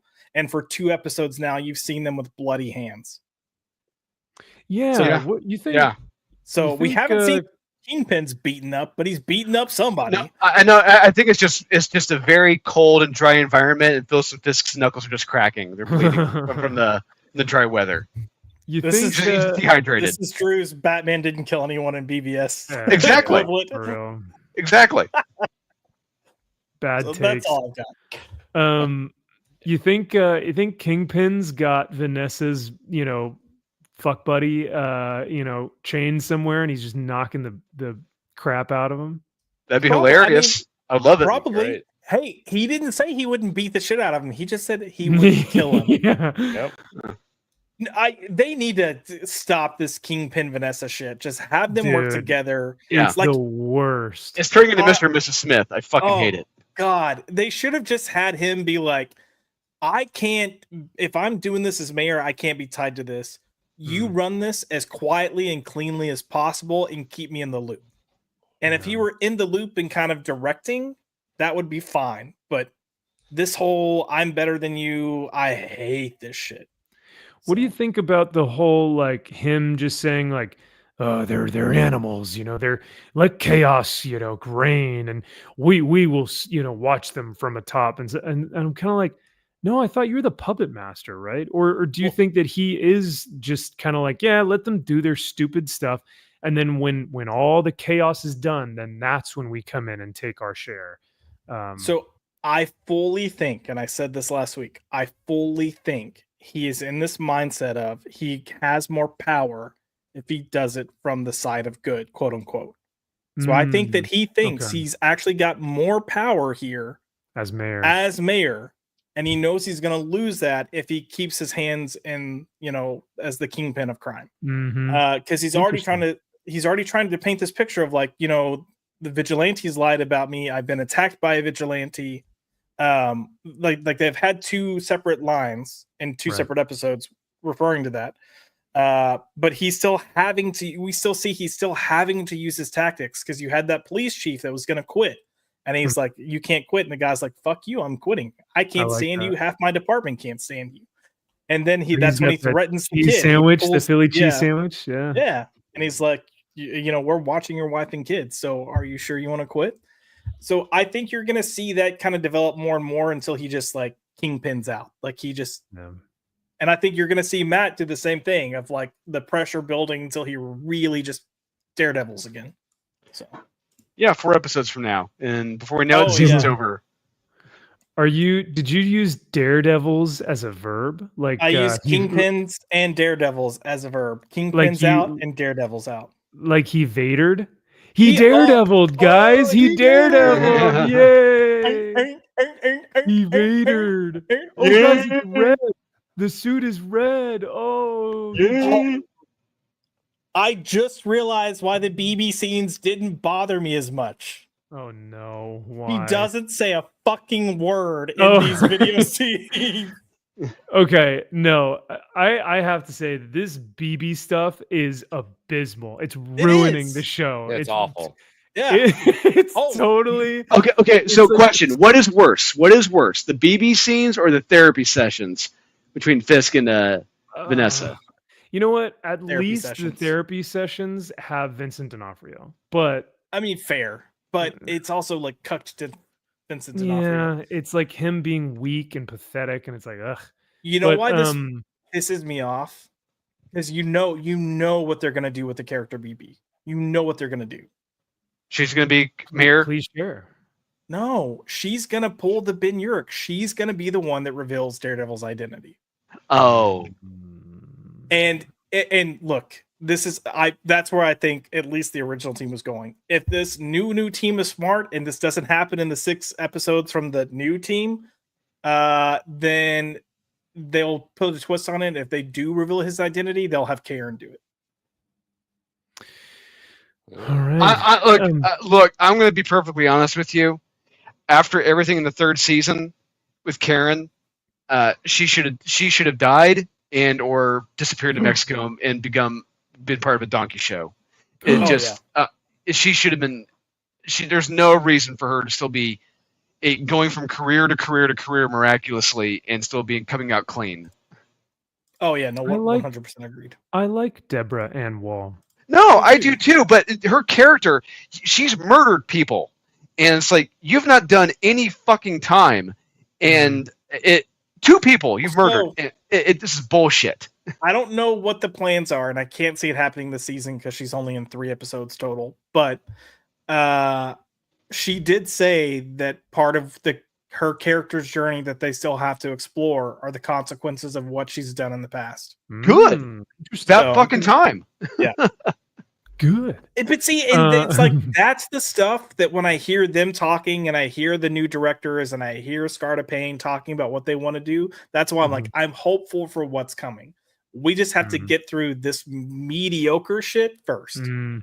Mediocre. But if Max, if you were to come in and be like, look, 6 episodes of mediocre isn't worth it, I'd be like, yeah, I don't blame you. Oh, well, I mean, and that's the thing is like, if it weren't for the fact that we have a YouTube show, the fact that Kyle locked me in on this deal for some reason in a verbal contract. You're welcome. You're welcome. I wouldn't be doing this because like I didn't even watch Maverick because I was just like, well, whatever. I mean, I'm not interested. But I think there is some, and all that being said, the reason why I'm watching this is because there's something that we're doing because of it. You know, we're doing the entertainment and you know, we get to talk about it as a group and get to talk with the chat. But other than that, man, I don't think I would be watching this if that were the case, because where's the hype around this? Where's the talk about it? I don't really see it all that much. So, which is sad, you know, because I would have thought that, hey, it's Daredevil.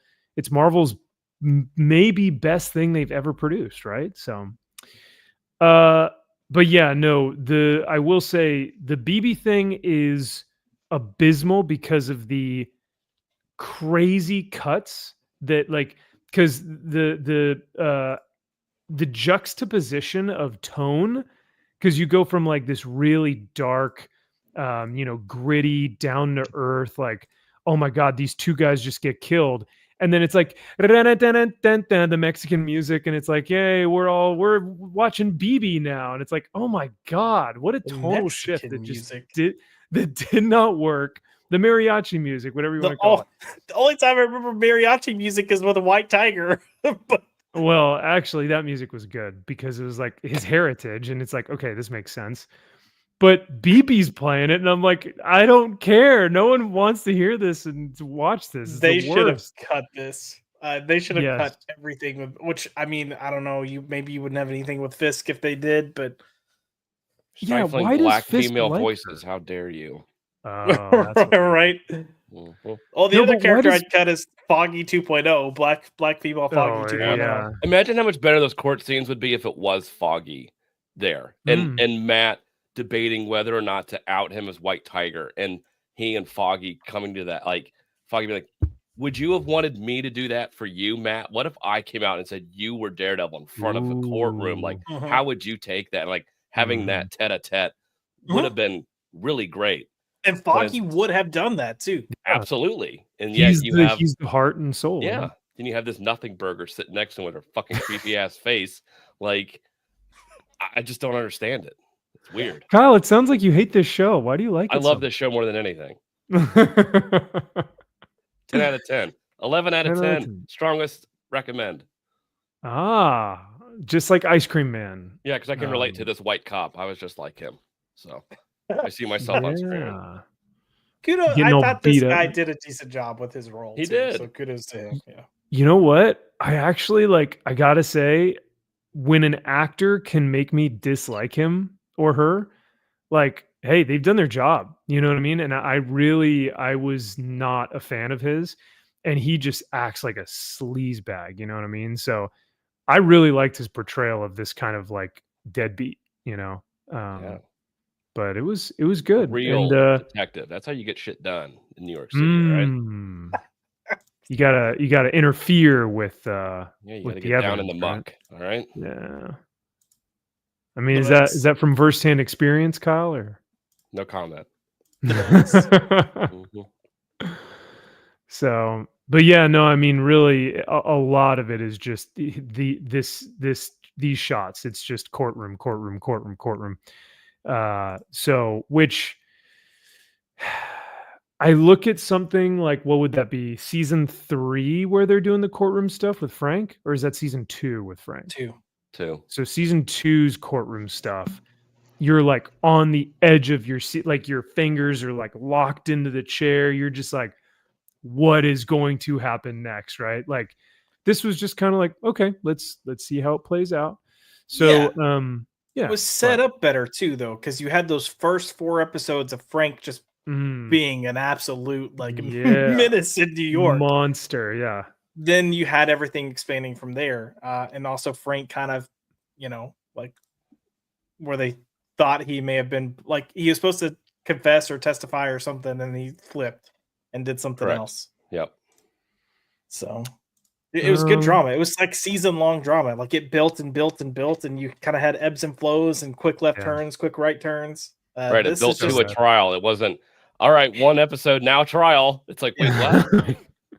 Guess we're at a trial now, yeah. Well, I think that's everything. Like, I think we've exhausted... And believe me, we've really talked about this episode for much longer than it probably even needed, because like Josh wasn't kidding when he said it's a simple episode. I mean, it's just the courtroom. So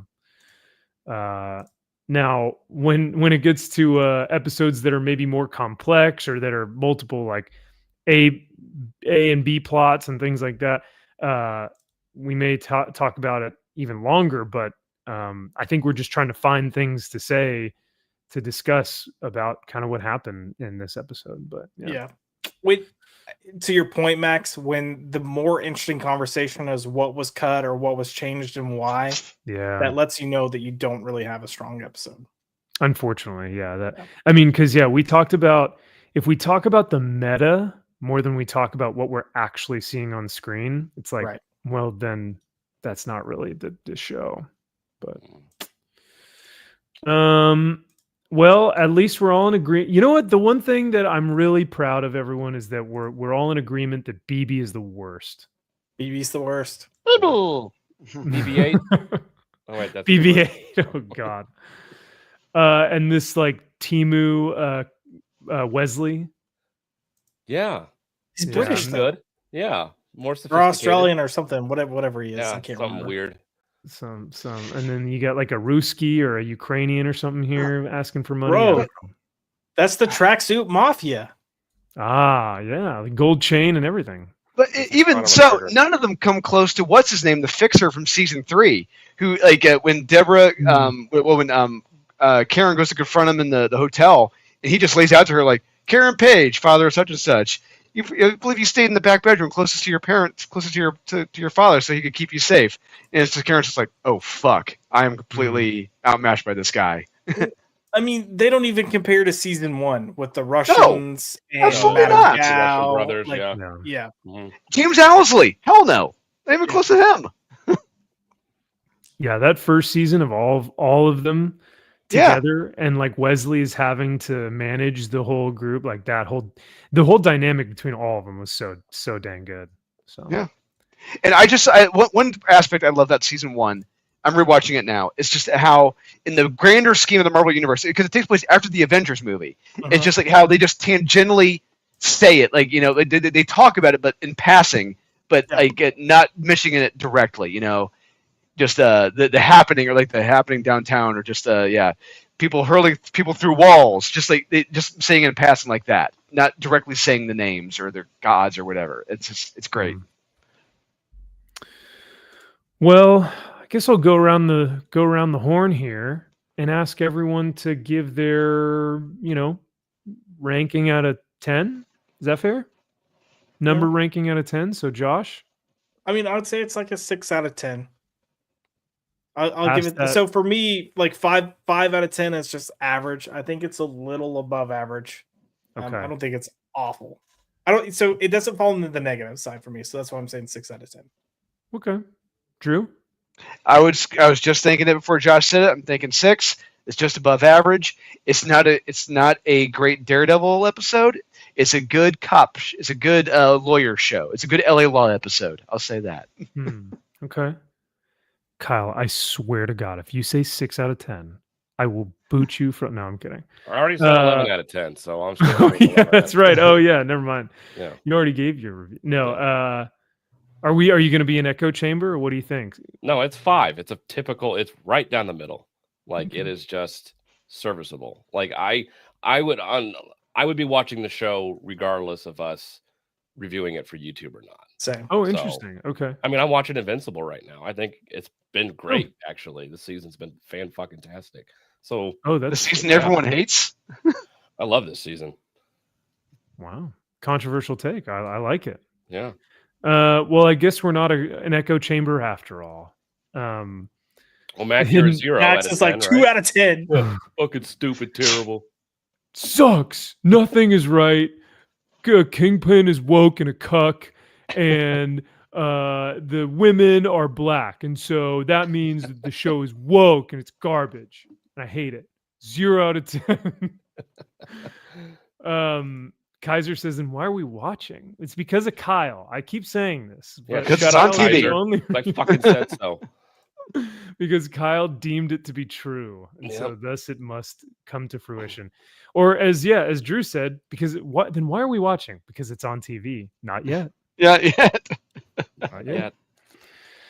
I'm gonna give it a 4.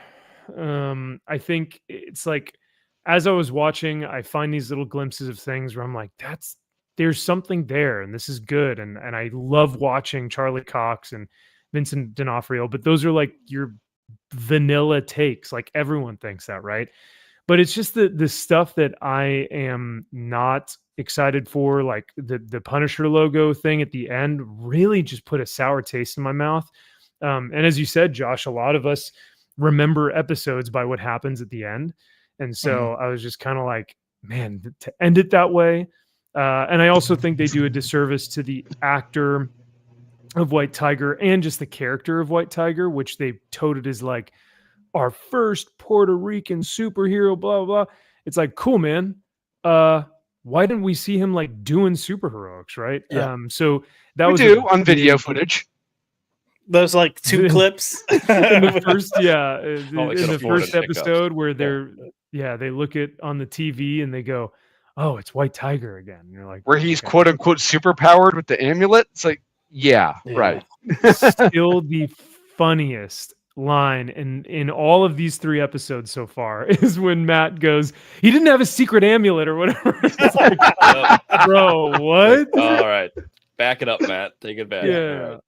Matt, you've been taking your crazy pills, man. Like that's insane. What do you like? Yeah. So And he says it in such a way that's so like he's really like means it. He's a good actor, so he's able to portray it well. But gosh, if someone ever said that to me in like a serious courtroom, like where I'm fighting for my life, I'd be like, dude, now's not the time. Like, don't go be crazy somewhere else. But yeah, so I think they really lost out on a brilliant opportunity to showcase, like, let's see some stuff from White Tiger. But so yeah, I'm gonna give it a 4, and the only reason I think is just because of the acting chops that Matt and him have together, and I think that there were some good performances with little snippets of, like Josh, you said, the boxing line where it's like, yeah, we're almost there. Swap the courtroom for a cathedral. Maybe we make this thing up to a 5 or 6, but without his faith and without any semblance of his struggle, it's a 4 at best. So Did our conversation sway you at all? Did it change your point of view? Has a conversation we have had on the past 3 episodes changed your view? I think so. Or are you more hardened in your beliefs that it sucks? No. And like I said, the me saying like F this, it's a bit of kayfabe. I don't particularly think that I would ever watch this again. But that's it. I was going to say that, Max. The other factor is I can't begin to tell you how many times I have rewatched seasons 1, 2, and 3 of Daredevil. Yeah. I don't know how many times at this point. It's countless. Yeah. I will not be rewatching this season. Any of these episodes, I've only watched once. Reacher on Amazon right now. I've rewatched every episode at least twice. Twice. I have not rewatched a single episode. What's your most rewatched show? Mad Men. Oh, okay. All right. I've gone through that show episode by episode. I think the whole probably at least 8 times. Oh wow. Oh my God. Do you put it on in the background, or are you absolutely each time, intently? Yeah. Oh, okay. It depends. It's half and half. It's always on in the background because you're able to suck it all in. It's amazing. Yeah. Cool. What about, actually, that's a good question. Kyle, do you have a show that you've watched that's like you've watched over like your most rewatched show? I mean, it's probably Seinfeld than Mad Men.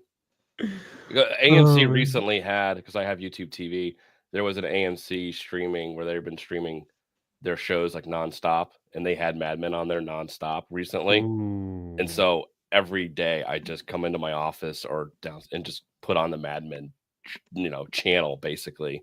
Damn. Now it's hella channel. But it was it was Mad Men. So every day it was just all the seasons just consecutively going. But Seinfeld is one I've watched the most. Yeah. Josh, do you have one that you? Oh, Buffy. That's really a question. Yeah, Buffy and Angel. I mean, I watch Angel probably more than Buffy, but I at least watch both of them at least once a year. Oh wow, okay. Yeah, but like me and Lord of the Rings. I also have gotten to where like I have a head canon. So even on my Buffy rewatches, I do kind of like what we did with season 1. It's an abbreviated watch. Okay. Yeah. And then you choose your favorite episodes that you like to watch. So yeah, I mean, especially when you go back to like 90s television, network television, you definitely have throwaway episodes. Like, hey, it was no, I mean, no, I'm kidding. Yeah. It was kind of by design that way. So other than that, and Drew's gonna, I mean, anything Whedon related, I tend to watch. So Firefly, Buffy, Firefly, Dollhouse, not so much. Every now and then I'll get an itch to watch certain episodes of Dollhouse, but even Agents of S.H.I.E.L.D. because for me it's characters that I love, the characters, and I love kind of being in their world, and you get everything. You get action, you get humor, you get romance. It's all kind of compact in these stories. So man, yeah, I'm kind of lame. I gotta say Seinfeld or It's Always Sunny. It's Always Sunny is one that I've watched so many times. It's stupid. Like I don't even want to know how many times I've rewatched that show. Nothing wrong with that. Could be worse. Yeah, it could be. I could have rewatched Daredevil Born Again for these last 3 episodes. Yeah, or season on 3. repeat. Yeah. No. I will say, I do have other shows that I've watched repeatedly, just not as much. Oh yeah, for sure. Like the Daredevil seasons, I definitely revisit. Community, I like to watch. Schitt's Creek, I like to watch. You know, Scrubs. I watch Scrubs all the time too. Mm. That's another one. That's great. Well, speaking of watching, let's talk about Stan Lee and the new documentary titled The Final Chapter. So I found out about this actually from Gary Nerdrotic's stream. Him and Chris Gore and the creator of this documentary actually had a really great conversation and about the Kickstarter. Now, I struggle to kind of put a timeline together because there's so much here. There's a lot of drama that's surrounding it right now. And it's difficult to kind of like, I don't know where to start, but I'll start, I guess, from just the top, which is the inception of the Kickstarter. So did you guys get a chance to look at the Kickstarter or no? Not yet completely. Okay. No. That's but fine. I can say I could tell right away, as soon as I saw that $300,000 goal, I'm like, they're not going to make it. That was stupid. That's strike one right there. That is the stupidest decision you can make by putting that goal. Yeah. So and I will, because this interview is probably about an hour and a half. About an hour and a half. The show, I would highly recommend everyone to watch it. I think this is a great insight into, I think his name is John, who created Jonathan. Yeah, John or Jonathan. John really gets into the weeds of like what happened. And that's why I say, I think a lot of the drama behind this is due to just maybe young experience and not maybe knowing how to do this in the right way and just being kind of frustrating and at the end of his rope. Cause he is in debt of about $200,000 to $300,000. He was sued by Max something, who was actually the guy who you see in this trailer. You see him multiple times where he's like this guy sitting here where he's telling Stan like, hey, suck it up, get on stage. Or like, no, you can't, stop. There's a clip where Stan goes, hey guys, it's old Stan Lee here. And he goes, stop, you're not old, do it again. And I'm like, oh, you get so mad when you watch this stuff, right? And so this Max guy actually sued John, which is the gentleman here, for hundreds of thousands of dollars in legal fees and all this stuff because he didn't want this documentary out, right? But what the unfortunate thing is Penguin Zero, or Moist Critical as he's known across like Twitter, YouTube, Twitch, he's got over 16 million subscribers on the YouTube platform. And in 3 days, this video that he put out has nearly 3 million views on it. And he calls out John for saying, I think John is exploiting Stan just as much as all of these other distasteful, abhorrent, other parasites have used Stan. Yeah, like Moist Critical, Charlie here said that he believes that John is doing the same thing. But in this podcast, John kind of refutes all of Charlie's comments, and we'll get into that a little bit. Yeah, I was listening to Rob Liefeld. He did a podcast recently discussing this, and he talked about John. And he talked about John and everything that he was doing to help Stan. And it's just like, yeah, I mean, John, from what I heard bear in mind, I heard it from Rob. Take that for what you will. John sounds like a good guy. He absolutely sounds like a stand-up guy. And dude, yeah, go ahead. Everyone else, they sound like an absolute piece of shit. And the piece of shit retailers, like Kyle and I know, we know one of which, that is a dog shipper human being who gleefully took part in the signings for Stan Lee. Is just it's bullshit. It's absolute. It's horrible. The retailers and the people taking part in this just flipping that shit. Oh yeah, it's one of the most disgusting subhuman levels of like, you know, maltreatment, Elder and abuse. It is elder elder abuse. abuse. Yeah, 100%. And it's so disgusting that like it's hard to watch at times. I think you know we were all talking about how it is difficult to watch, but it needs to be seen Yes. in order to fully understand the extent of like what they did to this legend, Yeah. and how this happens to other Yeah. people. Exactly. Yeah. Say what you will about Stan and how he may or may not have treated Jack or Sure. Steve Ditko in the past. Yeah. Regardless of that, how he was treated here in his latter days, no one should ever be treated like that. Right. It's such a great point, Drew. And to your point as well, you mentioned Rob Liefeld. Not only Rob Liefeld, he got John Bowlerjack. He got Roy Thomas on here as well. He got Rob Liefeld, Roy Thomas, J. Scott Campbell tweeted out the Kickstarter and was like, I fully support this. Go back this guy, right? So he's got massive comic book creators that have openly come out and supported John here and his project. Even Mark Wade. Mark That's Wade, shocking. yeah, I know, right? Has come out and supported this Kickstarter and said, yes, I, want to be on board. And yes, Stan was mistreated and all this stuff. So, it's just, the sad thing is that, like I said,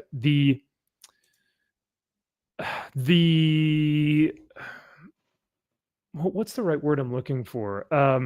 Maybe the mistake, just simple mistakes that were made on the Kickstarter that he really could have used someone to help and mentor him with. I think would have probably swayed public opinion. And I think also how he maybe released this, he could have worked on, but we'll get into that in a second. So yeah, and look, I'm not gonna lie, Max, because like normally I'll hear about this stuff ahead of time or I'll know about it. I did not know about this until the other day, and I guarantee you, people are burying this. They do not want this out. Yeah. Yep. Yeah. Correct. I would even say Marvel and Disney are probably doing work to bury this as well. Yeah. Totally, dude. And even in the interview with him on Gary's channel, because Charlie was like, well, John filmed all this stuff and he didn't do anything. He didn't give this to the authorities. He didn't give this to news sources. Like he just kept this for himself. And if you listen to the interview, John actually tried for years, for like multiple years, where he was trying to give it to law enforcement. He was trying to give it to Netflix. He was trying to give it to LA Times. And all of them said, F you. We don't want your stupid story about a comic, weirdo. Like no one cares, and like get over it. That was what he heard over and over and over again for years, dude. So it's so sad for me to see, like when you look at these comments, over 7,000 comments of people just going like, piece of subhuman filth.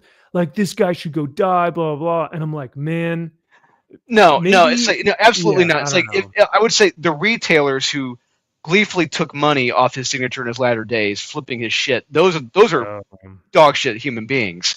But him, absolutely not.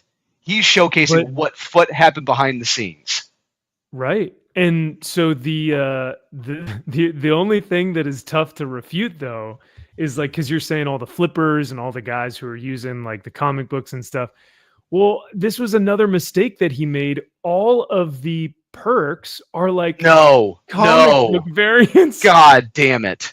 And it's dude. Like, no, what are you doing? Oh gosh, dang it. Like there should be one perk and it should be the DVD or the Blu-ray. That's it. Yeah. Like that's really all it should be. But he's got like postcards. God damn it. A street level hero variant, a Comic Tom variant. Hey, Comic Tom. Comic Tom. For $50. Yeah. So, but legitimately there are about 40 to 50 different tiers. Jesus. Yeah, it's a nightmare, dude, of either comic book variants or then it starts, and I'm still scrolling, it starts to now get into conferences, a signed photo, like an exclusive screening. But then all the screenings, he has different tiers for a screening in Dallas, one in Austin, one in Orlando, one. Well, look, they're all like one, two. How much are for this outgo? How much is the screening for one of those cities? $150. Well, that's Tokyo. Go back to an American city. They're all 150. Oh, they're all It's all 150. Miami, Jesus. Okay, Los Angeles, 150. You're literally saying, "Hey, come see my movie for $150" in a society where we can't go get people to go see a movie for $10 to $15. Right? Yeah. Not including concessions. Yeah. You've got original art. You've got a set Original of art? 10 photo. Oh, CGC. God damn it. Dude, Nine- you're not helping your case. Jesus. That's No. and that's the Oh, tough part. Is God. that, so John works at a comic shop. Actually, John Oh. worked at the comic shop across from Gary's comic shop. So that's how they knew each other. And so he thought that maybe by doing something with comics, here's meet and greet with Roy Thomas, you know. So Okay, he's that's thinking, cool. like, yeah. But it's like still, it's like, no, but what's the point of the Kickstarter, right? Okay, and then the other thing, what's the point of a Mark Teixeira sketch? What does it have to do with this? Yeah, nothing. Don't get me wrong, I would love a Mark Teixeira sketch. What does it have to do with this? Yeah, and that's the tough part is like, I know that with good intentions, he probably thought like this would be cool, right? Like people would probably want this. And to get all of these different perks probably took him months to try and not get even months, I all guarantee of you these- years. Bill seeing Yeah. Kevin's original? That would have taken Yeah. years. Totally, man. So, I mean, yeah, it just keeps scrolling. So Jesus. that's just one mistake. Let's go ahead and play the trailer to see. Okay, there's strike two, Max. His trailer is longer than 1 minute. That is his second strike right there. Oh, interesting. You think it should just, is that normally what you guys do? 45 seconds to 1 minute. 45 seconds to 1 minute. That is your magic trailer number. Oh, wow. Okay. I did not know that. Well, good thing I'm not doing a Kickstarter anytime soon. Kyle, you taking notes here? You betcha. I'm just giving you a hard time. Why is there we go. Yeah, because your book is going to be releasing May. Well, now I know how to actually do the Kickstarter now, so I'm all set. Oh, okay, good deal. Good deal. I'll ask for 250,000, not 300. Yep. There, yeah. And then Kyle will have all his books just CGC'd. Not a print, not just a regular reader copy. They'll all be graded. I don't want anybody to read this. He'll have all this. He'll have all this naked variants and the nude variants and the gynecology variants. And, yeah, I love it. Yeah, sounds like he's impressed. What's up? Nothing. So let's see what John has to say about the Kickstarter. My name is John Bullerjack, and for the last 4 years of Stanley's life, I was his assistant, his confidant, but most importantly, his friend. I traveled the world with him, witnessing firsthand the incredible highs of his legendary career. So once again, one of the big points of contention that I feel like most people have, even after watching this, 15 seconds into the thing, is they go, wait, so you stood by and filmed all of this and watched it happen, right? And I think for anyone who says that and watches that and thinks that, it's fairly valid, right? Like I think that's a fair thing to think. But I think what John needs to do now is he needs to release another video or a statement or an interview with Charlie talking about, I did try and present this footage to the authorities. I tried to send it into LA Times. I tried to do this and that. And you know what they told me? F off, and I think he even said that he posted an 8-minute video of the documentary on YouTube a couple years ago. It has like 2,000 views. Mm-hmm. That's it. So even if he were to produce a documentary and put it up on YouTube, no one would watch it. No one would see it. No one would give it any credibility. So I think that's the difficult part. So yeah, I'll keep playing. But also the heartbreaking lows. Stan spent his final years enduring mistreatment, manipulation, and betrayal at the hands of a few very bad actors. Is there any way to get us out of the San Francisco thing? Or do you feel we gotta do it? Gotta do it. At the time, I didn't have the power to stop it, but I did have a camera and I filmed everything. Whoa, watch out! Sorry. Now I'm asking for your help to finish the film and finally get justice for Stan. This documentary includes firsthand accounts from key witnesses, including comic book legends like Rob Liefeld and Roy Thomas, as well as many others who saw the chaos and unethical acts. This isn't speculation, it's all on camera. Undeniable. This is old Stan Lee coming at you. No, you're not old. Irrefutable. I thought I was finished, but apparently I'm not. No ambiguity. So I know this is an assumption on my part, and I don't like doing this without the full story, but I keep seeing this guy, and this is that Max guy, I believe, and he's in every one of these clips, and there is nothing redeemable about his actions right now. Like I said, I don't know the full story, but as of right from what I've seen so far, this guy needs to be investigated and is a major culprit in just like the asinine treatment of a legend, you know. Sounds like a store owner right now. Jeez. Oh, weird. Yeah. Damn. I mean, even But apparently, Oh, sorry. I Yeah. was gonna say, even take the legend out of it. Just when someone reaches this age at this point in life, doing this much, like Just yeah. Yeah, I mean, yeah. And so on Rob's podcast, he talks about a show in Rhode Island when he was there. Rob was there. It was the year Stranger Things came out, season 1. Millie Bobby Brown was like the biggest thing since the hula hoop, and so they're behind the scenes at this convention center, and Stan is there in the executive office or whatever at the convention center. He is passed out asleep at the desk. He is out. And it's just like that. That's the point where he was at. He was 90 something. Just his energy was gone. Like it would just be, it was there for like little instances and then gone. Yeah. He towards the end, John, in the interview with Gary, John was saying that like when they'd get him in a room by himself and it was like just John and Stan, and they were like, all right, Stan, sign these 1,000 comic books, okay? We're going to come back in an hour. Max would be like, we're going to come back in an hour, have these signed, and then we'll take them out. All right, bye. And then they'd leave, and then John and Stan would be in the room. And then John would tell Stan, like, hey, take a nap. Lie down. Like, go. There's a couch over there.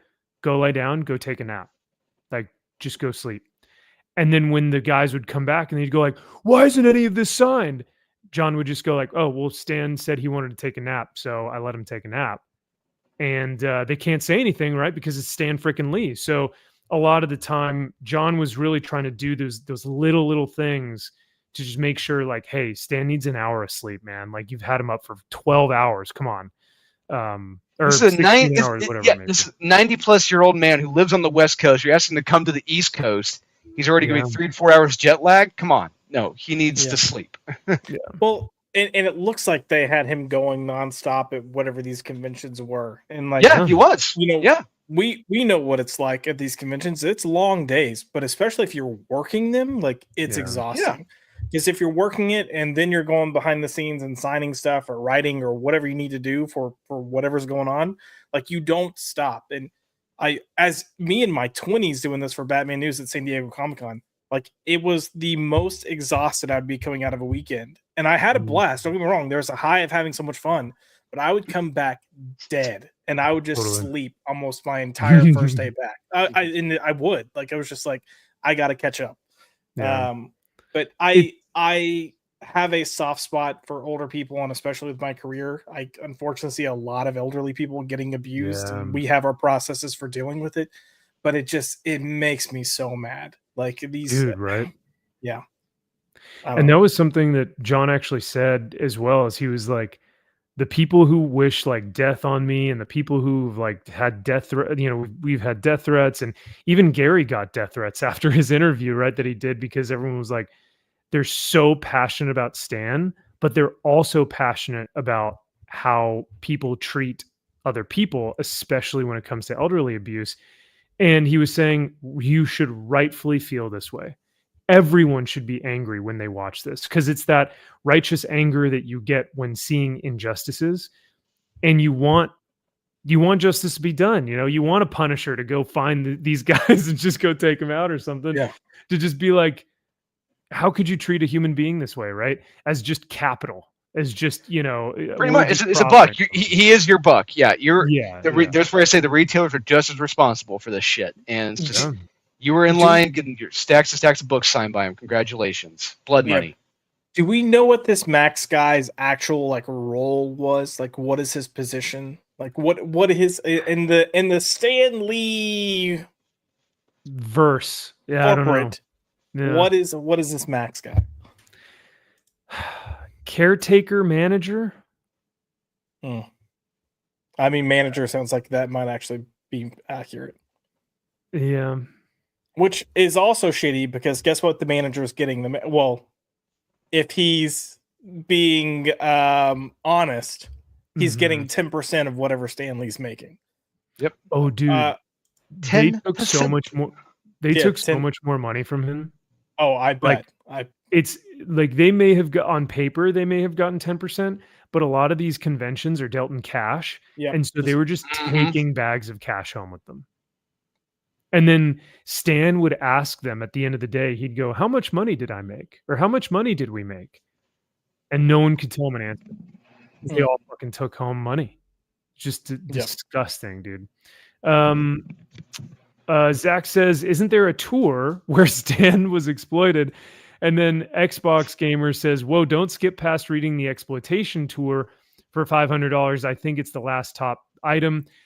You guys are right. I totally forgot about that, and we will go back and look at that, because it's like the Kramer tour, the Kramer's reality tour. It's like, god damn, where's the pizza bagel? Oh my god.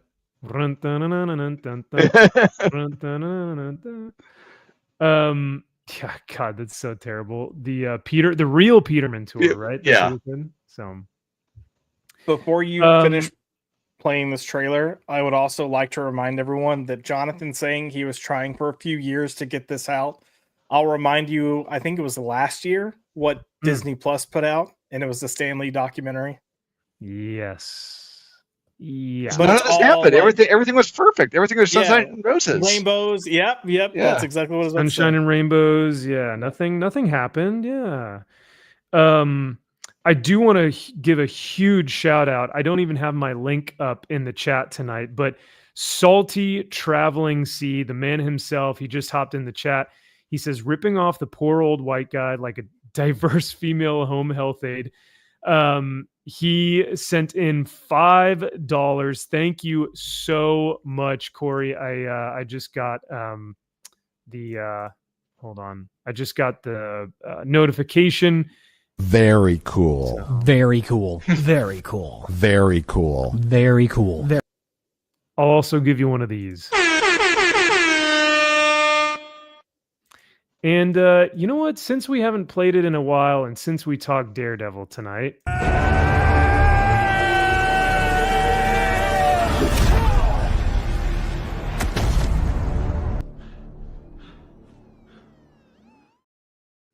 Season 1, baby. Season 1. That suit looks so good too. Yeah. But I don't see the message if he left a message. So while I'm playing the trailer, I'm gonna go look at the message, Salty. So give me one sec. But thank you, brother. Cheers. I always appreciate you being on here and coming to hang out. So MG says, Max, when does your channel go up for review to get remonetized? Great question, MG. So it is, I'm able to reapply for monetization now. However, they are requiring me to get 2,000 hours of 4,000 hours of watch time, which means that I need 2,000 more. I'm halfway there.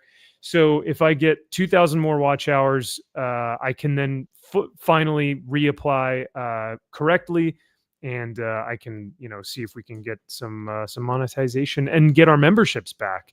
But until then, if you guys just want to watch the live streams, play them on repeat, and just give some watch hours, I'd be be much appreciated. So Salty says, I just want to brag that I got 29 Conan and Savage Sword covers signed by Jim Zub. Go big or go home. Dude, cheers. Cool. That sounds awesome. Hell yeah. That's awesome. Good deal. Of the new stuff or of it's gotta be the Jim Zub recent stuff. Yeah. Yeah. But there hasn't been 29 issues of it. Well, though, but variants so there have been. At least variants. Ah, that could be it too. So, all right, let's go ahead and play the rest of this. No ambiguity. With your help, we can finish the film, expose the truth, and give Stan the justice he deserves. As a bonus, I'm going to share with you some insights on the film from some of the most well-respected creators in the industry. I'll be honest, I didn't know what to expect. When I saw the documentary, I knew some of it, but like most people, I didn't know all of it. And there were pieces of it that blew me away. It's a lot of emotions, dude. It's a crazy roller coaster. Seeing Stan in that situation, being taken advantage of, was really hard to watch. Because I just think, I was thinking of my parents and my grandparents. So I think it's important that people see that even the guy at the top, the most successful comic creator, isn't protected. This film shows behind the curtain that not a lot of us fans get to see. This isn't just a fluff piece trying to... Oh, no. Acetate gate. Not just that. Hide your wives, hide your girlfriends. Hide your children, because they're raping everybody out here. Yep.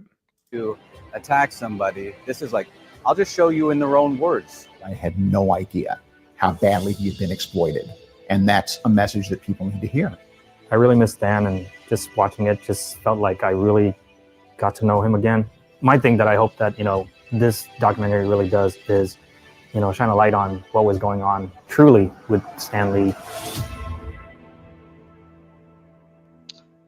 I'll say Dustin Nguyen, he's had some pretty explosive comments recently. So I gotta say, hey, yeah, about Marvel. So good for him. Yeah, no, that's actually very apt that he came out with all that. He blasted Marvel this past week. So yes, he did. Rightfully so. Yeah. Salty says Gideon wrecking the show. Hotness curve. It was Clayton Crane. Crane. Wife stealer in chief. Oh shit, that's it out loud. Damn. Yikes. So, Zaxx, it is not fully finished, but it will be. And what John is trying to do is he's trying to recoup the costs that he lost. During not only the lawsuit that was put up against him from one of Stan Lee's handlers, but he's also put a couple $100,000 of his own money into this project as well. And so what I think he needs to do next, and actually Chris Gore and Gary had talked to him about this, and one of the big things that they both recommended is that he needs to kind of almost redo the entire Kickstarter. But now, instead of help me finish this Kickstarter, it's now help us fund the money to help elderly abuse. So what Gary and Chris had recommended was saying, do a Kickstarter for $100,000. You fulfill it, and it goes towards the film. You do another one, and whatever extra you get after, $100,000 or something, all of that money goes to a foundation or a charity that helps elderly people. There we go. Or perfect. Elderly abuse, right? And I'm like, that's your ticket, right? That's the thing that you need to do that is a grander picture, right? Because if it's just about the movie, it's too surface level and there's too much controversy. But if it's in the what do I want to say here? If it's got a greater purpose than just here's the film, I think it'll do better. But I don't know. What do you guys think? Yeah, I was gonna say, if you're attacking the subject of elder abuse in general and wanting to bring an end to that, yeah, there you go. That helps your cause. And this is like a glaring case of that, and hopefully this exposes other cases of elder abuse. Yeah, it would probably be doing significantly better. Yeah. And no, that's totally what it was, is like, here's other ways to support elder or support the anti-elder abuse, or like whatever you want to call it. But yeah, yes, humanitarian focus. Thank you, Salty. So let's play a little bit of what he had to say here from the Nerdrotic show, and see from like his own words what he had to say about this. Oh, well, I guess not. So moving on. I think it's probably because he unlisted it, and so we have to go find the other one. Oh well. Then let's watch Charlie talk about this, because I think Charlie had some very strong words about the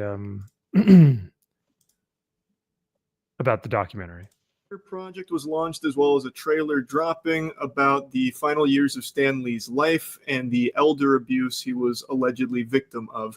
It's a subject I've talked about from time to time on the channel. A few years ago, I even made a video covering the exploitation of his legacy for the sake of shilling NFTs. That one was particularly evil, basically saying, you got to put all your money into these NFTs. It's what Stan Lee would have wanted. Excelsior, am I right? You don't want to disappoint Stan Lee. Get our NFTs. It's shameful. And there were allegations of elder abuse in the later life of Stan Lee for a long time. And now today, this documentary has popped up from someone named John Bolerjack, who is a former assistant to Stan Lee, who's claiming he's had tons and tons of video evidence and footage of numerous times Stan Lee was taken advantage of. And now he's putting it all together for this documentary called Stan Lee, The Final Chapter. And he's launched a Kickstarter campaign looking for $300,000 to finish it. I'm going to go ahead and give you my thoughts right off rip before we even get into the trailer, as well as like a clip that dropped from it.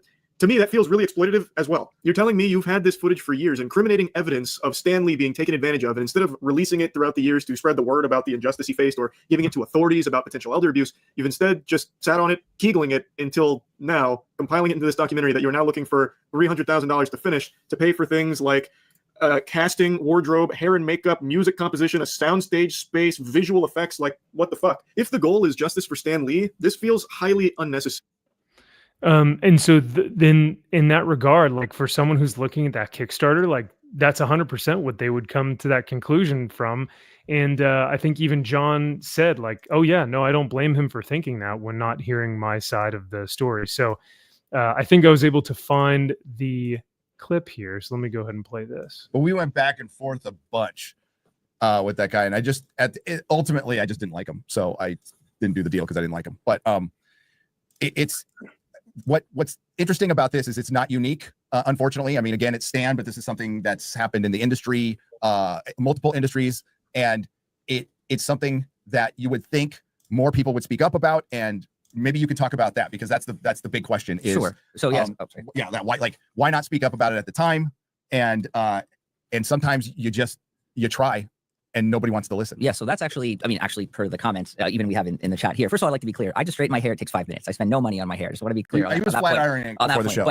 But no, I mean, the thing is that is the question. And there was a pretty popular YouTube video that came out, last evening about that. It got over 1 million views. And that question is, first of all, incredibly valid. And I you read the comments, you see people are upset. They're really angry. And that anger is perfectly valid. Also, the thing is, like, I see these like thousands of hate comments about me and asking why I didn't do anything. And I think that doesn't make me mad, because it's like, if I was in those comments, I'd be saying the same thing. I think it's really valid. The thing is when we're putting together this trailer, you sort of have a very limited amount of time to explain the whole situation. You don't want to get bogged down into a 4-minute, explanation of one point. So, obviously based off the reaction, we didn't quite make it clear enough, but to answer your question about why didn't I do anything? Well, the thing is, I did do things. I actually did a lot of things, and we just didn't have time to sort of cover those point by point, which is, luckily we have time to do that now. But yeah, to answer the main question is, I did a lot.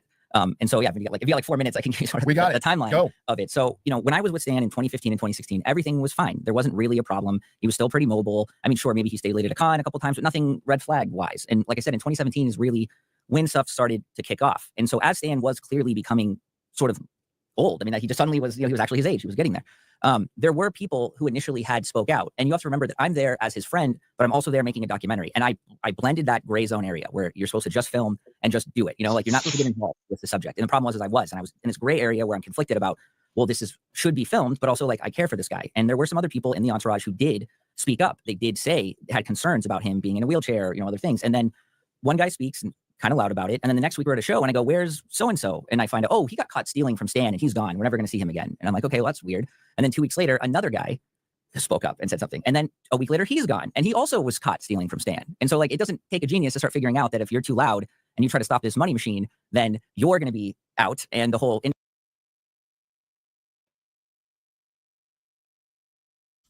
Sorry, I'm muted. That's what's wild about all of this, and Gary will actually say this, but bro, in Hollywood, you say the wrong thing, you're out. Even in military and like law enforcement, if you don't toe the party line, right? Sometimes you can be out of there, and it's pretty scary sometimes if you don't say the right thing, or do the right thing, or you can be seen, like John was saying, they'll take it and they'll spin it and they'll go, oh, actually, this guy was stealing from Stan the whole time. And then your whole reputation is done. You then don't get jobs after that. You know what I mean? So it's pretty scary if you you almost have to remove yourself from the scenario and just go, you know what, then I quit. I'm just not going to be a part of this. Right. And leave with your dignity intact and hope that law enforcement can do something. But yeah, industry is going to know that not only are you out, you stole from Stan Lee. And so then if you have a job in this industry or Fedigator, so John actually did give it to authorities multiple times. And in this podcast, if you listen to him, he will say all the different times that he gave it to authorities, and he has documents on this when he tried to give it to them. He has thumbnails and hard drives of multiple times that he was giving this to authorities. So I totally understand your frustration and your concern, but I also do think that it's relevant to listen to John's side and hopefully hear him out as well. So this is what he'll. Oh yeah, go ahead. I'll also follow up. There's an active case going on right now too. So not from John, but it's Stanley's daughter, and she's suing. But it looks like he may have provided a lot of footage to her for the case. Which I'm very grateful for. So yeah, I mean, there's a website right now this has been an active case that was filed in 2019 and it's still active. So that should tell you. But oh wow, there's a website where, if you remember, you can go look at everything that's been submitted, and it's like a shit ton of content. Oh my god. So, yeah. Damn. That's what's so upsetting and so frustrating about this is that everywhere you turn, like we know it. We see it. Like it's verifiable. But like for example, John had said that there was a time where he showed the authorities, he goes, look, like they forgot him by a dumpster. Like he had to sit out here and sleep by this dumpster for an hour at the convention. No one gave him food or water. They forgot about him. What are we supposed to do about that? And the guy just goes, it's not a crime. Like you can't enforce any law against that. Now, Kyle, correct me if I'm wrong. I'm not a cop, but like something like that is just kind of like, what do? You're so upset and you're so angry. You're like, but look, you know what I mean? So I think that's what's really so frustrating about this too. Right. It's all after the fact. Like, is this happening right now? Well, no, this happened like 6 months ago. All right. Yeah. Darn. Like, cool, man. Yeah. Like, okay. What the fuck do you want me to do? Yeah. And again, I'm taking your word for it. So right. I mean, yeah. But yeah, and Fedigator in the chat, these videos should be absolutely considered evidence. And I hope that they are they are presented in a court of law, and that everyone has to watch them all, because it's horrendous, right? Just to prove the point of like, man, this guy was, but as a example of the larger picture, which is this happens to thousands of people everywhere, and we need to stop. We need to stop it somehow. So yeah. Kaiser says, why not release this on YouTube and reap the views? He did actually release an 8-minute clip a couple years ago, saying, hey, spread the word, share this out. It's only got about 2,000 views as of like today. It's not, that's what happens on YouTube. Unless you have a following, unless you have some sort of algorithm, you could put out a banger tomorrow and no one would know about it, right? You could put out the Lord of the Rings trilogy on YouTube. And if you don't have any subscribers or any followers or anything, it's crazy. I do not have the link, unfortunately, Kaiser. John might actually have it. He mentions it in this interview, so maybe Gary put it in the description. But that would actually be a good question for him. A personality or your now reputation is over because you stole from Stan Lee. And also, if maybe you had a booth at a con that Stan's appearing at afterwards, well, that booth's suddenly going to disappear and you're not going to get that space. Like you just basically everyone sort of got the message that like you need to be quiet or you are going to be out. Now, for me, I have all, a lot of people say, well, you had all this proof on this footage. Why didn't you go to the police, right? Why didn't you show them? And the thing is I also did do that. But people think that police are like TV, like Law and Order's, special old person unit, and that like in 45 minutes, they're going to come save the day. And the problem is that both with children and adult protective services, you go make a report and you say, look at this footage of Stan sleeping next to a trash can. This is horrible, right? First of all, they're going to tell you right off the bat, this is not illegal. I mean, maybe it's immoral, but it's not illegal to have a picture of a guy sleeping next to a trash can. And even if you can get them to investigate, they're going to come out and they're going to say, hey, Stan, are you okay? Does this happen? This is factually something that did happen. The police did come out and they asked Stan, how are you? Are you okay? Are you good? And Stan says, because his memory is going. He doesn't remember that he's not okay. He doesn't even remember sleeping by that trash can. And he says, no, everything's great. My manager's good. Like, we're all friends. Like, he's perfectly fine. Now, you have to just remember, this is like a cop who's got 10 million cases. This guy just says he's fine. He doesn't have any bruises. He's fed. He's Stan Lee. It's over. Right. So for me, I'm like, I want to be able to do something, but I need to find the right way to really do it. Right. To really take this footage and gather more evidence. Right. So that it's more irrefutable. It gets more people interested. So this is like 2017, mid 2017. His wife dies. So then everything sort of at that point sort of just pauses. Well, because I think it's over at that point. His wife died, and then suddenly we're back on the convention circuit even more. Like instead of doing 2 shows, we're doing 4 shows. So then at that point, I'm like, okay, like again, like how am I going to get this effectively out there? Now, also at the same time, I'm with Stan and he's signing these like incredibly huge signing sessions. And then sometimes I would be left alone with him and they would just be like, make sure he signs these like 1,000 books, right? And as soon as the door shuts and they're gone, I'm like, Stan, take a nap. Because he's tired. So he lays and takes a nap.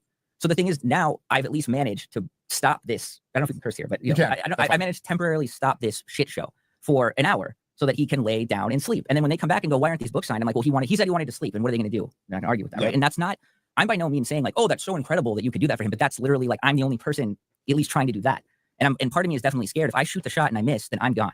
And no one is doing that for him because I was already there and I knew no one was doing that for him. So I felt like this really hard conflict to be like, I got to do something. Plus I'd already seen it was ineffective when the police were involved. So then you were telling just an anecdotal story. Yeah. Stan was sleeping next to a trash can. Yeah, so that was a separate thing. That was like usually he'd be sleeping on a chair or something. The trash can was LA Comic-Con actually, 2017, and that was a whole another animal. He wanted a break, but the break room, like on the convention, was not that far. The break room was on the other side of the convention center, but that's far for Stan, right? And that's time. But if you put Stan in the chair, like he'll sleep, but not like deep sleep. So like then an hour later, 45 minutes later, he'll get up. But if he's on that couch, he's out. So they specifically had it there because it was easier to get him out and right back to signing. And I remember filming that.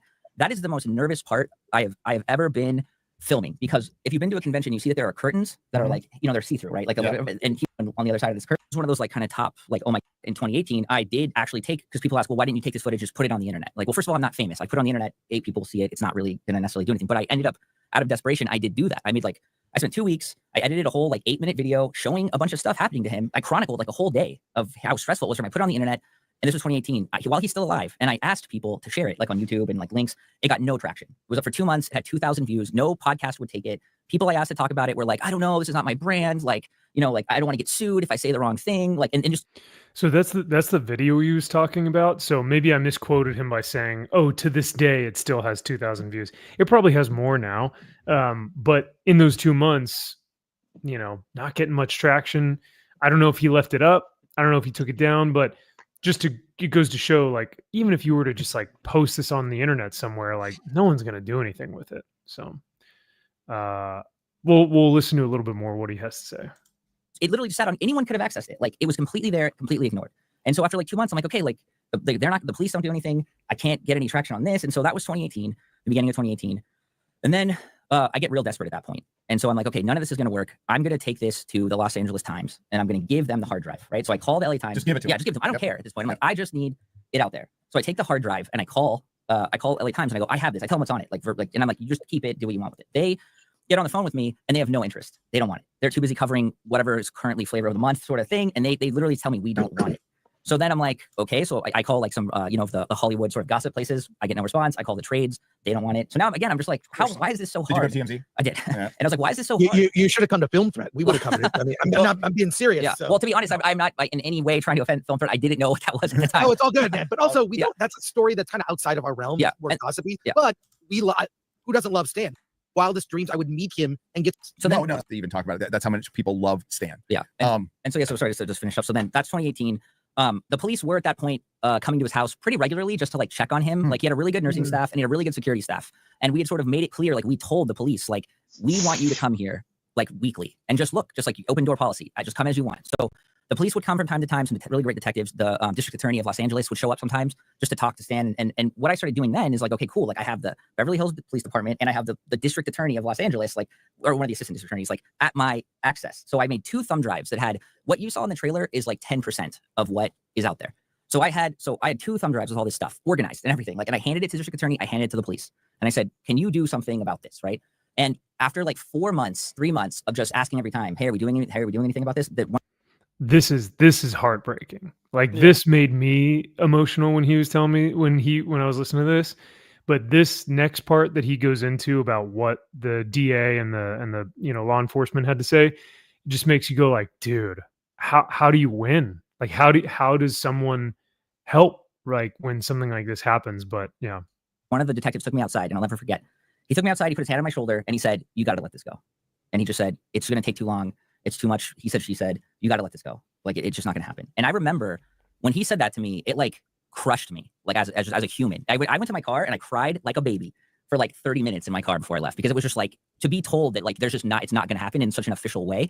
I was like, it really crushed me. And so I kind of just at that point had given up for a little bit. And then after like Stan then died, and then I was like, okay, like at this point, I just got to do this documentary on my own. Like, I want this out there in a proper way. I don't want to just dump it on the internet so like 7 people with big names can pick it apart, do an 8-minute story, and it's over. Like, I want people to really understand what happened. So I start reaching out to people to do interviews. And what happens within like a month of me starting to ask about, I get a lawsuit. Yes, of course. Max Anderson sues me. Now at this point, I got like $3,000 to my name.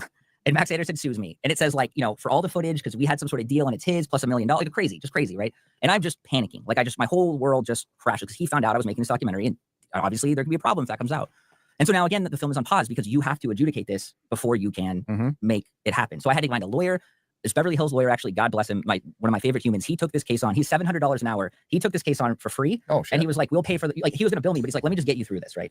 So that court case took 4 years, and it's not even done. I had to anti-slap him. I had to get that all. So after that, so now we're in like 2023. I finally got free of that $80,000 in legal fees to get through that before I could even again. So and as that's so he's now got, it's 2023. He's got $3,000 to his name, $80,000 in debt from this, stupid lawsuit from Max Anderson, who's the guy who we kept seeing in the footage of the trailer, who kept, doing all that crap to Stan. Even Gary said that when Gary had interactions with Max, he really did not like the guy, and there was something sus about him. Which, like, he looks of course, sus. He looks super sus. Like, the guy does not look like he is a upstanding citizen whatsoever. But so hearing all that, I mean, what's y'all's take on this? I know that we listen to a lot, and I apologize for kind of just letting this play, right? But as much as I would want to try and tell John's story, I can't do that.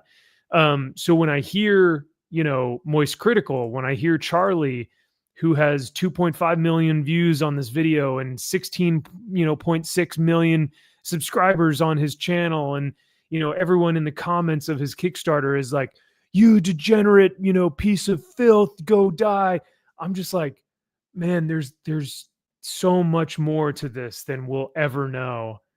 And I'm so thankful that Gary had the opportunity to talk to John, to like just get him to talk about this stuff, Because in my opinion, and you guys can disagree with me or agree, I'd love to hear your thoughts.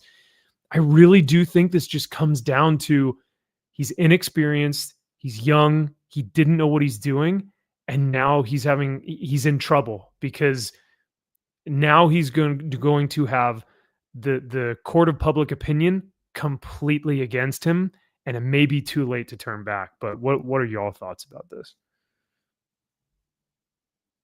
I can jump in. Josh, if you I mean, look, so one, I genuinely think I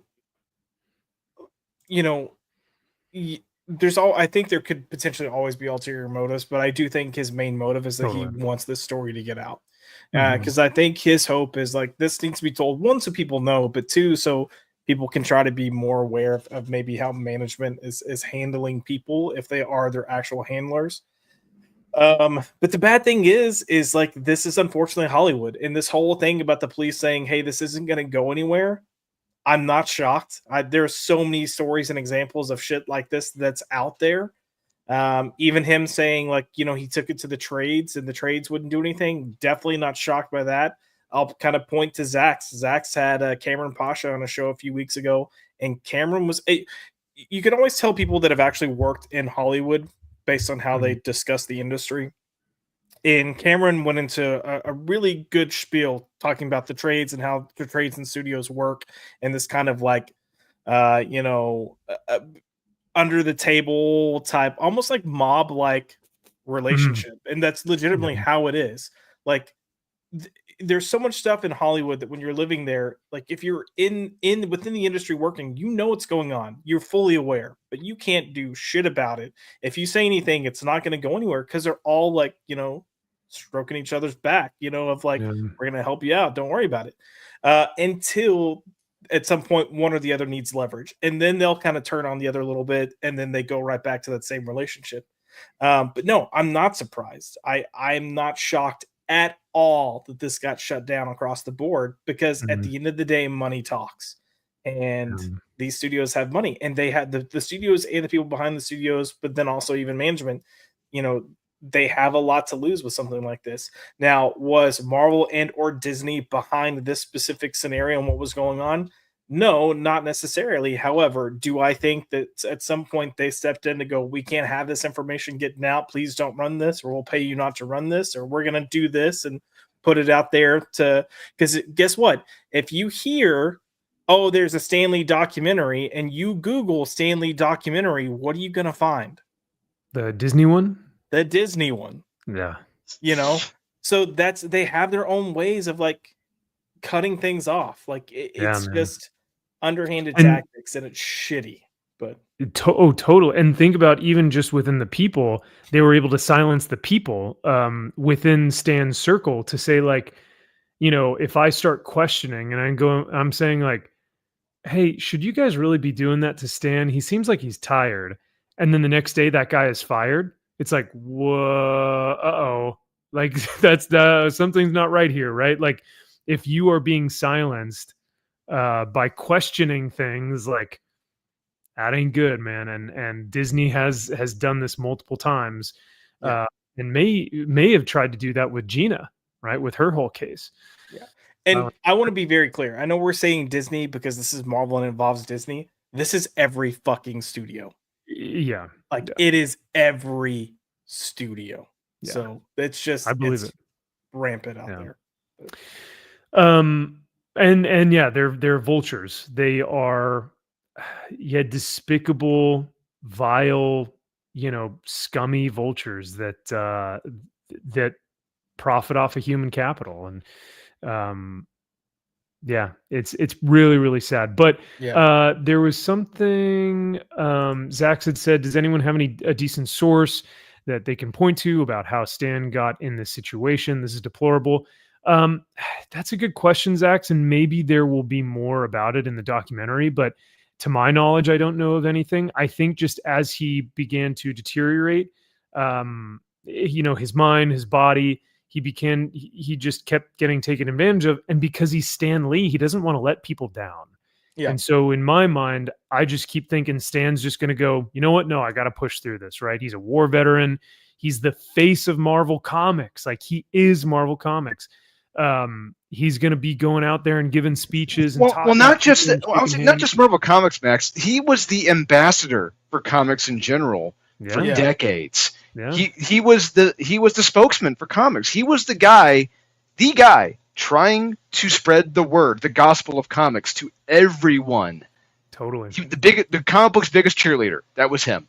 Yeah. Yep. Well, and you have to, it's like, how did you get to this point? John was even talking about as late as 2017, Stan was still very much vibrant and going and fully in his, it seemed like he was fully in his right mind. And it wasn't until after that he started, degrading. But the only people who were honestly going to step in would be family.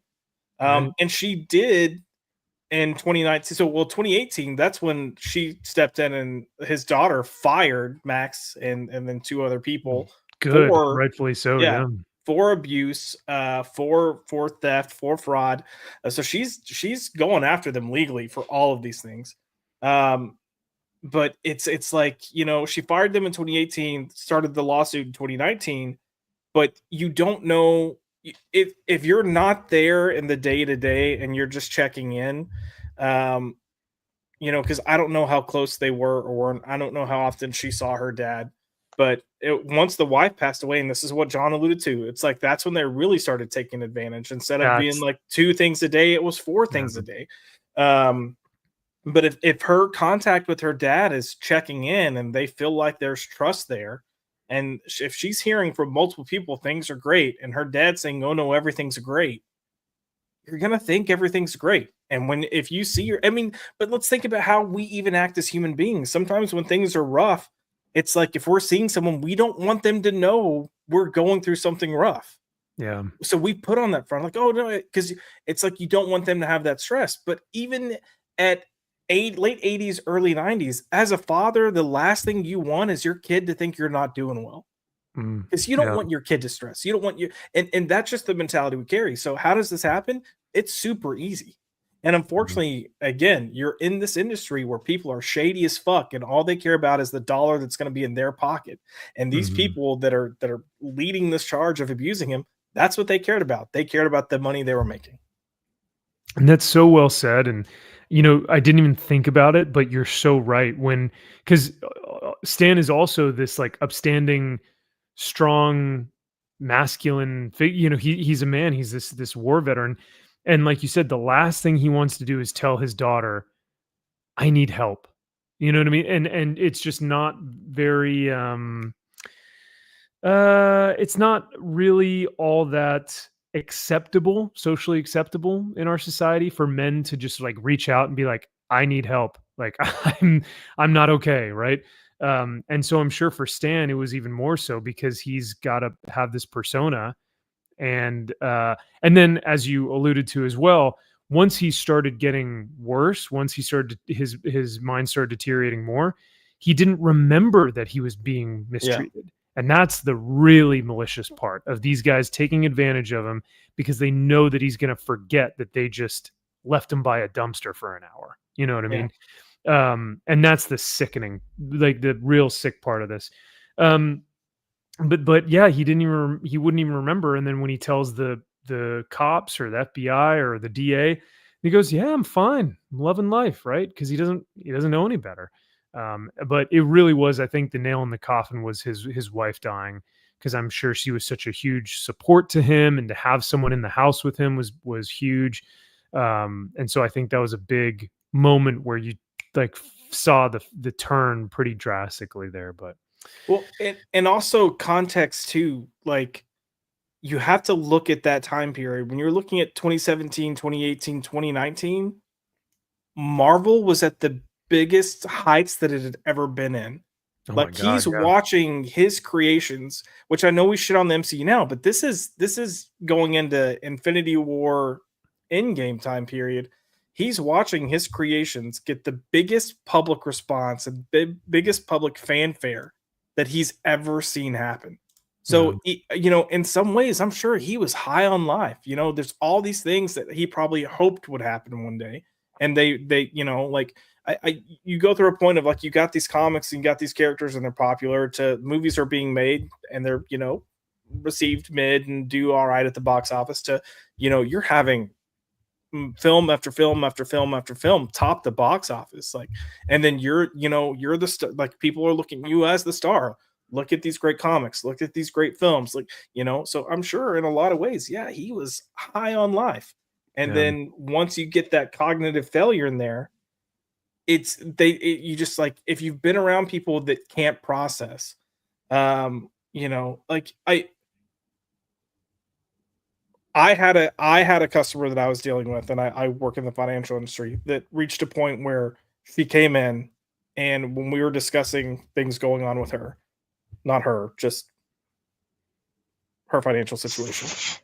I'm trying to very carefully walk around this. You're like, how do I have client anonymity? Right. No, I mean, I'm not saying names, but also don't want to give away exactly what I do. But she didn't even understand why she was there. She thought we were trying to sell something. And it's like, no. We're literally just checking in with what's going on. And then she kept asking, so how much does this cost? And she repeated that like 4 or 5 times. And it's literally like, no. This doesn't cost, like, this isn't a sale. This isn't, like, she had no concept of where she actually was and what was actually going on. And that was like, So imagine, like, Stan potentially being in that situation to a degree. He doesn't really know where he is. He doesn't really know what's going on. Even in the van, he's like, that San Francisco thing. Does he really know? I mean, I'm sure he understands it's an event. Sure. But does he really know what it is? Like, he's saying the San Francisco thing, not the convention, not the signing, you know, not the premiere, the San Francisco thing. That to me makes me think he really just had no concept of what was going on, where he was, why he was, like, it was just, you're told, be here, do this, thank you, next. Yeah. Oh man. Well, I think moving forward here, and what I hope happens in the future, is the Kickstarter gets fixed and John's story gets out there. Well, John's story, but ultimately Stan's story, because Stan's story is what could potentially help and save a lot of other victims of elderly abuse. And so I think that this could be bigger than any of us even thought. Like, if this Kickstarter gets redone and the new promotion behind it and the purpose behind it is now towards, let's tell Stan's story, but let's do so that's also going to tell the victims of elderly abuse and tell their story and get this out there and make this like a movement. If they make this a movement, I think this will be, this will be huge.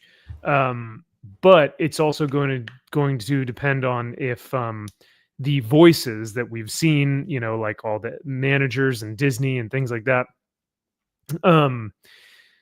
it's going to depend on if they silence him or not. And that's going to be another big issue. So, but I will say, I'll go ahead and bring this back up so that we can take a look at it. But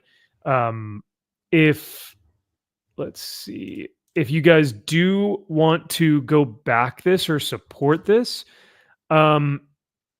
even I am like, do I support this or do I wait till maybe they do another Kickstarter, or maybe they do one where it's just like the DVD, right? Or the Blu-ray, and it's not all these weird comic perks and photos and variant covers and CGC things and a tour of the abuse, like none of that weird stuff. And if they do it right and they just say like, hey, here's the Blu-ray, we want you to support, and here's like, the new Kickstarter.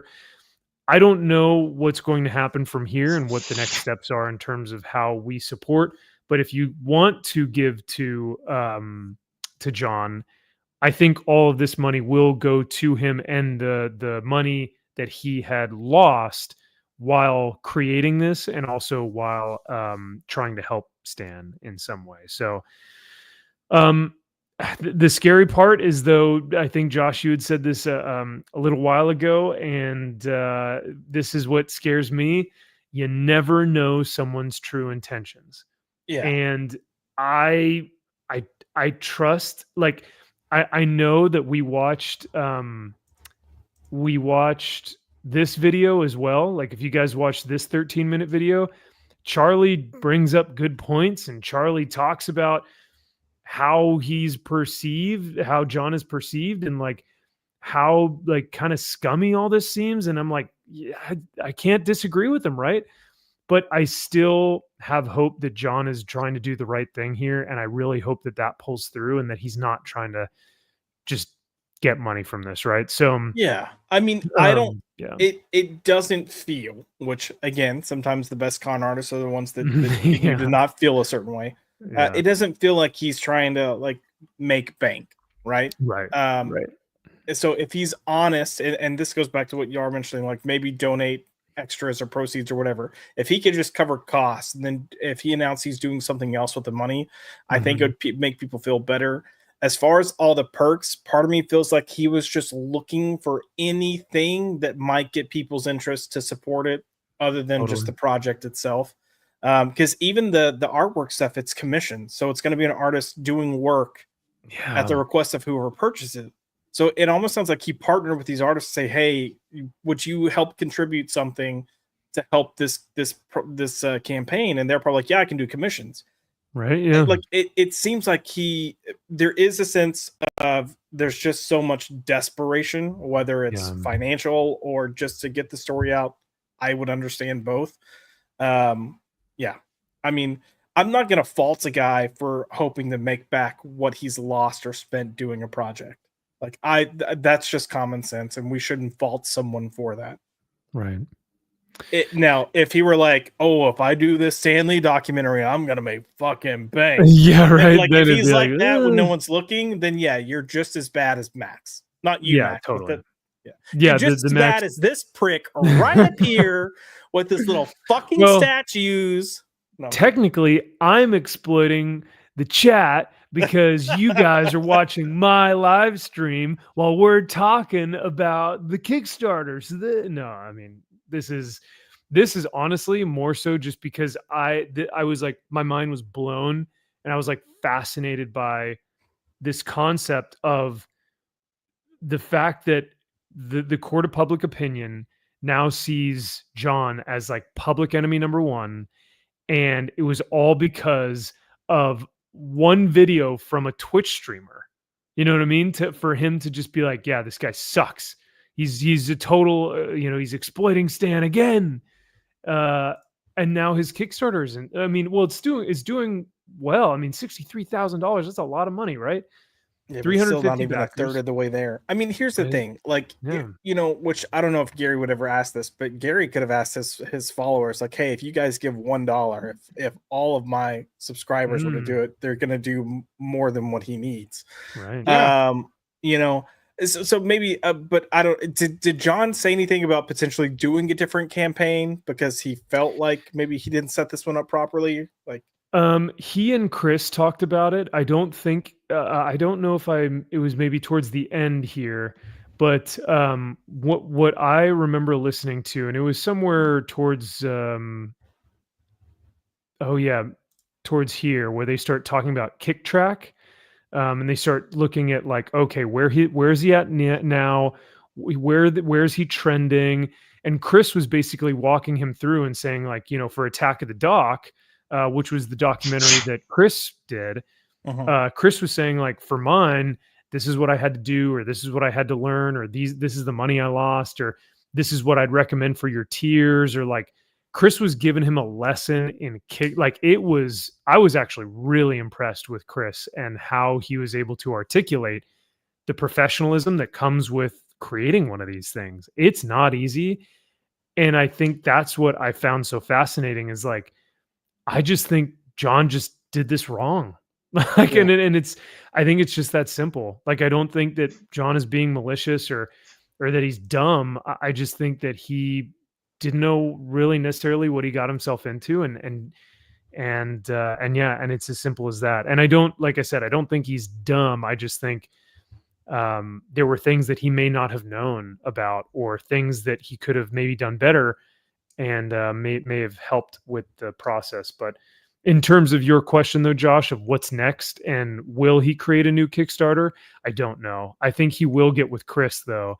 behind the scenes, and I think they're going to try and work on something, because as of right now, I don't think that this would trend to make its goal in less than a month, right? So, but I don't know. I could be wrong, because he's got Roy Thomas, he's got Rob Liefeld, he's got Mark Waid, he's got Dustin Nguyen, he's got J. Scott Campbell, like he's got Tex.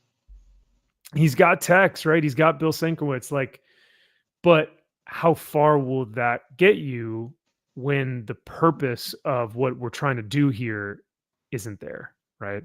So so that is the Stan Lee documentary. I mean, like, I know we've been talking about it for like the past hour, and I appreciate you guys being patient, but this was just something like near and dear to my heart, just because I was like, man, I got to talk about this, because someone's got to tell the story, the Stan story, but someone also has to tell John's story, because if no one knows that John actually did try and do all these things and go to the authorities and go to the New York Times and talk to Netflix and all these like just desperate moves of trying to help an old man. If no one knows about that, then we're doing a disservice to his story as well. But yeah, okay, good. That's where I was going. Oh, sorry. So Xbox Gamer says, can I ask when Kevin Smith wanted to help Stan, and why didn't John offer the footage to Kevin? Kevin is a filmmaker and a name with connections. You know what? That is a very interesting point, because I distinctly remember Kevin offering that. Like, Stan could move in with him, Stan could stay with him. And yeah, it's like, how does that not come up? I don't even remember that. What was this? I Josh, do. you were saying? Yeah, no. So Kevin was concerned about Stan and was trying to. It was after Stanley's wife passed, but it seemed like he was actually trying to do a lot of things, and was even trying to get like news articles and stuff about it, and he wasn't getting anywhere either. So that's another aspect of this. But you know, you have to also, Kevin Smith can't even, yeah. Right. And well, that's my point. Like, and that's what I'm saying. Like, when you've got this machine that's running, like a lot of times, no matter how big you are, like, you're not going to be able to put a cog in the machine, unfortunately. Yeah. And I think that's a lot of what we saw. But, you know, it's also someone like Kevin Smith who we kind of look at with certain lenses. But when you also have him going, oh, hey, he can come live with me, there's also part of that a lot of people can go, well, that's kind of weird. You know, yeah. I mean, it's one of those things that it's like, well, why? And then you get the, well, why would you want him to come live with you? So you start facing like, the same. Is it like, are you nefariously wanting him to go to your house and sign all your books? Sign all your. I was Drew. You and I had the same exact. I was like, oh, so we can sign all your comics. Yeah. I will also remind people that at the same time that some of this stuff was starting to come out, there also started being negative media reports about Stan Lee. Like, I don't know if y'all remember this. Oh, the nurses. Yeah, the nurses saying that he was being sexually inappropriate, making inappropriate comments, like all that stuff. So, you know, like, and this is that machine that I'm talking about. Some of this stuff gets put out there on purpose. Well, allegedly, I heard, or sources say, like, whether it's true or not, it's there to create spin, to cover up what Kevin Smith's trying to do, what John's trying to do. So, you know, I think it is easy for us to be critical to say, well, why didn't you do A, B, and C? A lot of times, and as kind of John tried to point out, like, I tried, you know, but if you've got Kevin Smith that's trying to get reporters or stories or whatever out about this because he's concerned, and him at a much higher scale and a bigger name, if he can't get traction, clearly John's not going to get traction. Yeah. And it seems like when Kevin really started stepping in, I mean, maybe we got an answer was shortly after is when they fired these people. So, you know, I mean, it tracks, the timeline tracks for sure. And the actions track as well. So, well, I pray for the Kickstarter. I pray for John. I pray for everyone involved in this. I pray for, you know, Stanley's daughter and the family. And I pray for the hearts to be changed of the people who may see this as a nefarious act. But yeah, I really hope that this is able to surface and see the light of day. And once this all gets figured out, I think it'll be really exciting to actually back it and help support it and get it out into the world, because I think at that point it'll be really important for everyone to see it. And even if it's difficult for us to watch, I think there will be definitely some low points, but I think there may be some high points that we get to see of Stan as well. So, we are nearing the 3.5 hour mark. We'll do one more story just for like the next 10 minutes or so, and then we'll call it a night. And this actually has something to do with the news. So let's talk about news.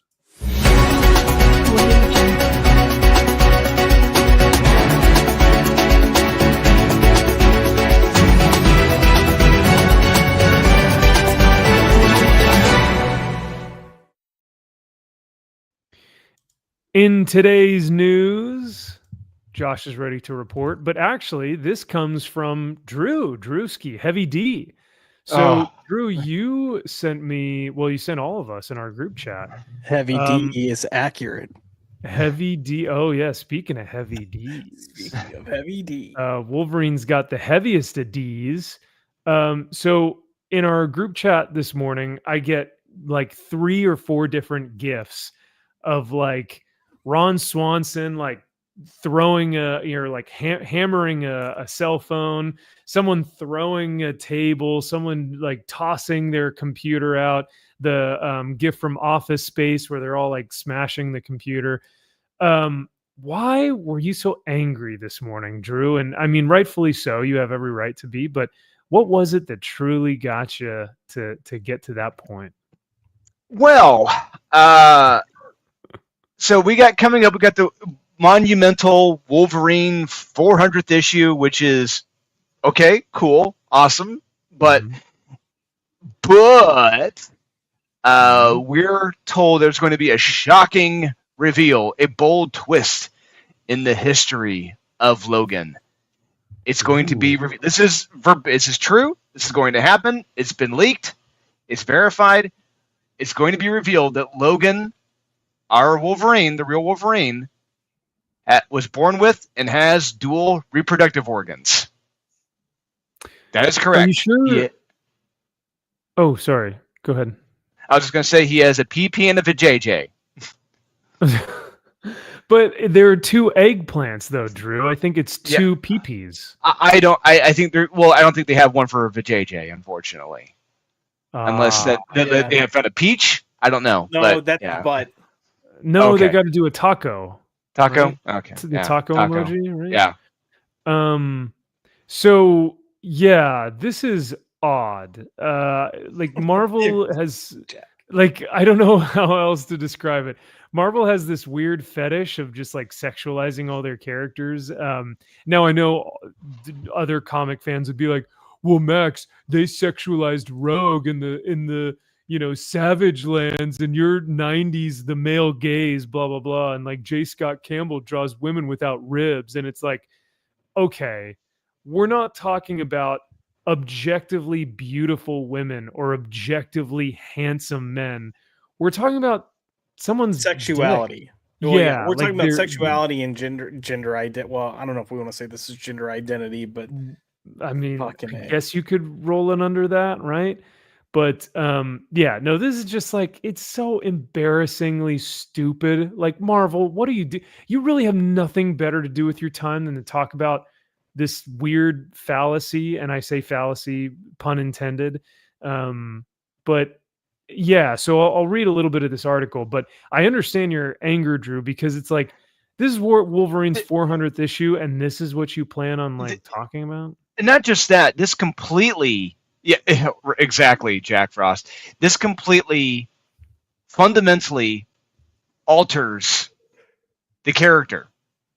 Yeah, completely changes the character. Yeah, and not on top of that, this does not make a lick of goddamn sense. Now, I say that story-wise because even if you go as far back as, let's say, Wolverine Weapon X from Barry Windsor Smith, you don't think Dr. Cornelius, the others, they would have brought this up when they're doing all those fucking experiments on him. Yeah, that's we know we have dual sex organs.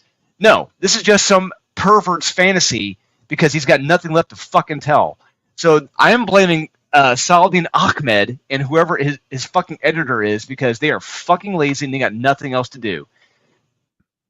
Well, it's also this mental like I keep thinking of why would you even do this? Why would you go this route?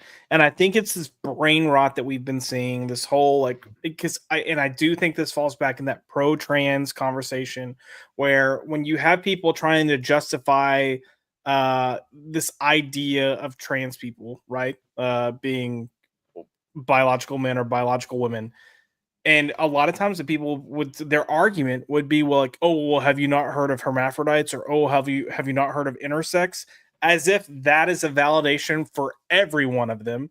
And it's almost like this is them pushing that same thing. Like, oh, well, you know what? We're gonna make one of your most popular characters essentially intersex by doing this. So there you go.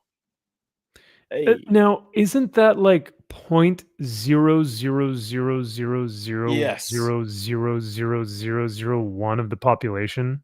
Yes. Which is why, because, yeah. Which is why when this stuff is brought up with people like Jordan Peterson, he makes a comment of saying, like, yeah, it's a medical anomaly. It's not like common. You know, right. It's like, you know, as trans individuals, you are a very, very, very small fraction of human society, and then what you're referencing is an even smaller fraction than your category. Like, but you know, it's people like this is what people just hang their hats on to try to prove their points, and they're invalid. I mean, I don't want to say it's invalid points, but it doesn't carry the weight that they think it carries.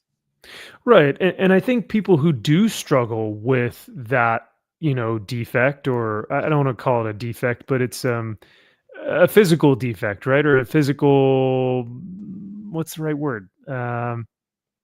Just a medical anomaly. Like, yeah, like anomaly. Yeah.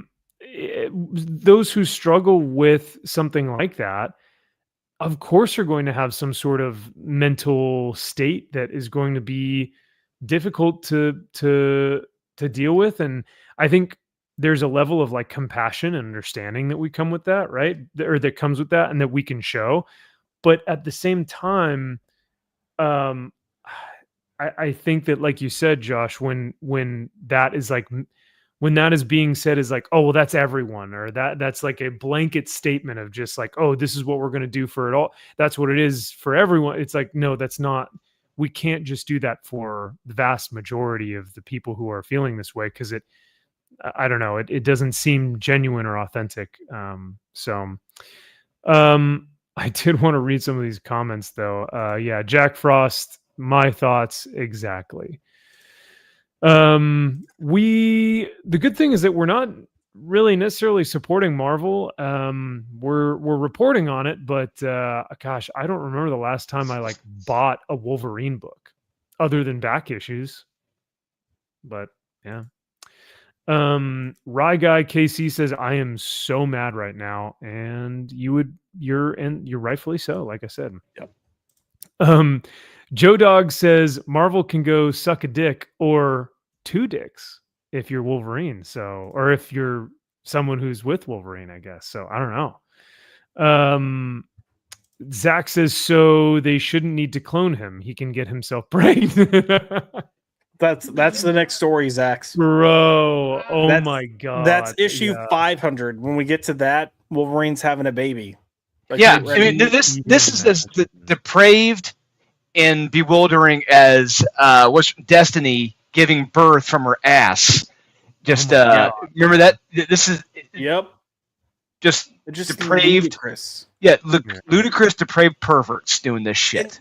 And look here, I want to be very clear, right? Just to speak my piece. I know people that identify as trans. I have no problem with them. I have people that I would consider friends that are trans. And for the most part, they just want to live their life as normal as possible. Like normal being, they just want to go to work, come home, have a quiet, happy life, not be bothered.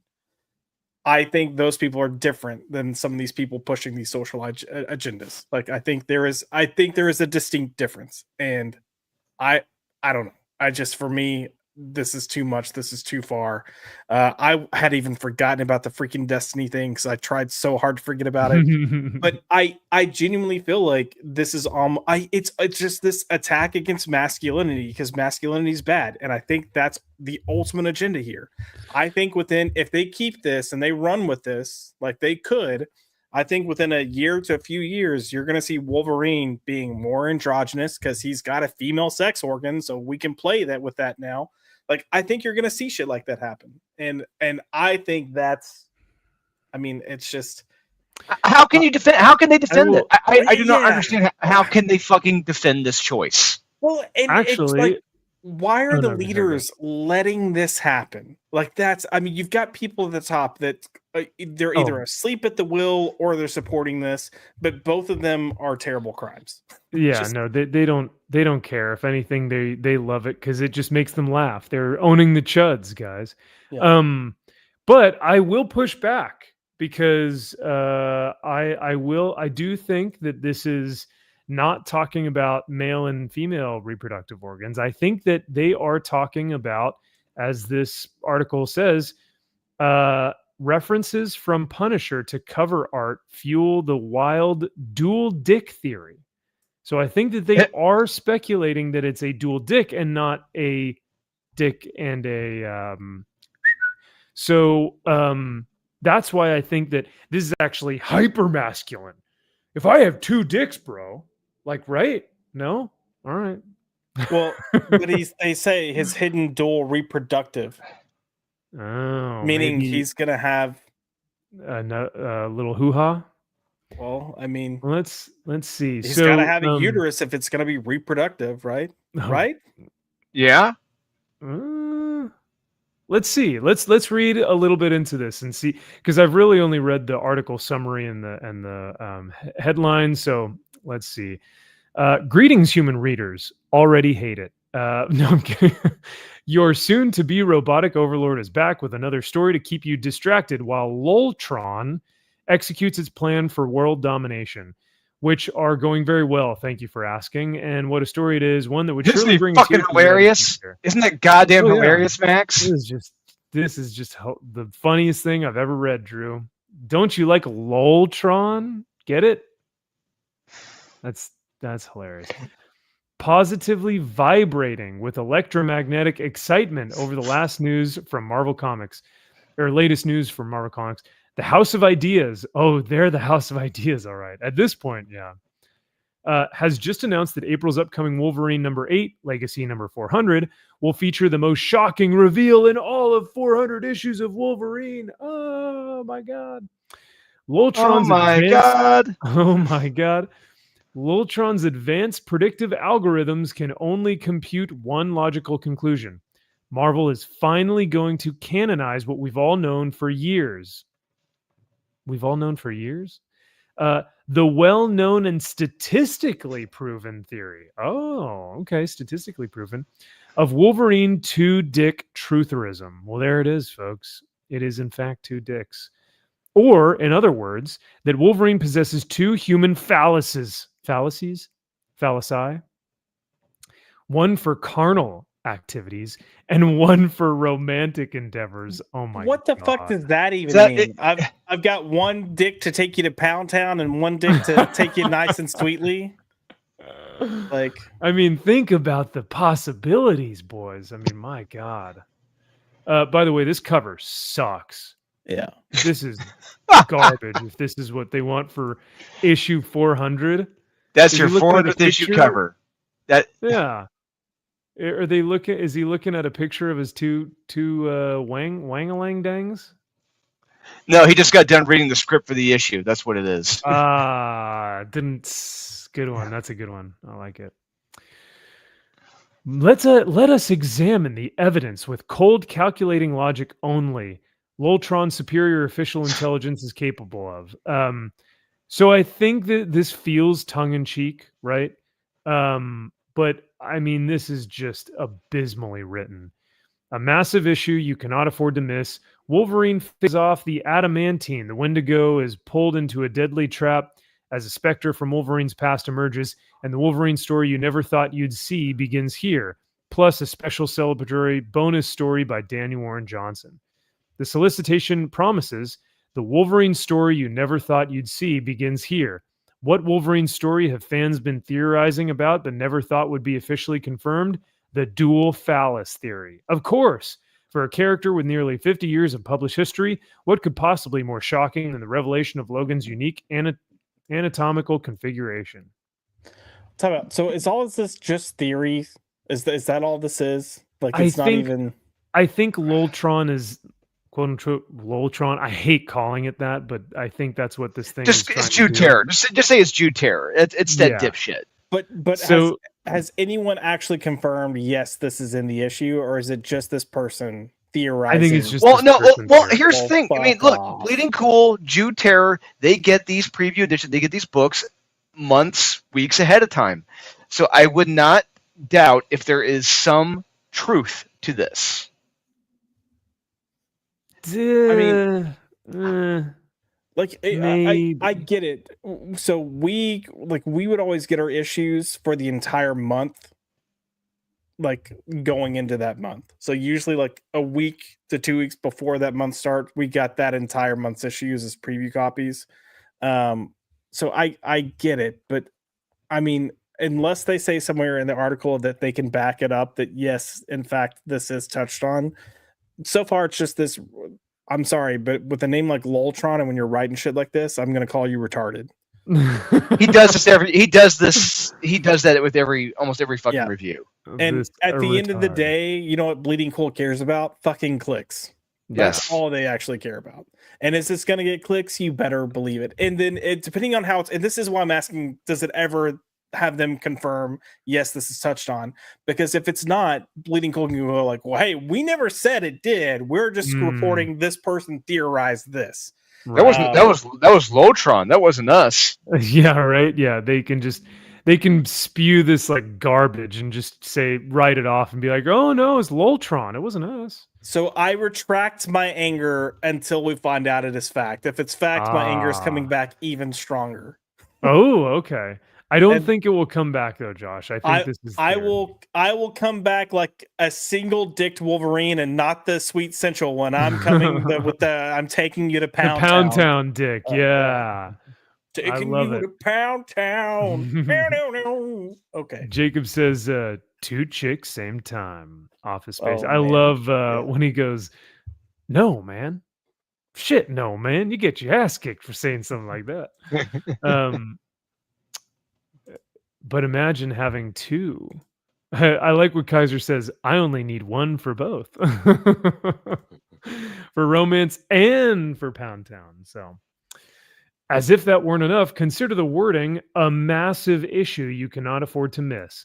Massive indeed. The issue costs God, this is going to be $8. No thanks.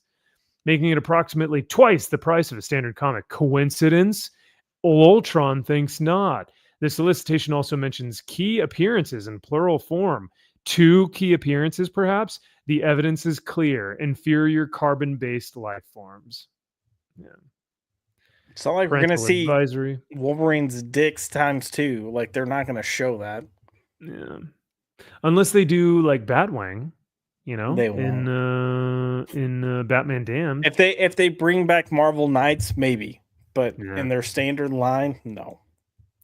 While these don't necessarily indicate explicit content, they do suggest material that might raise parental eyebrows.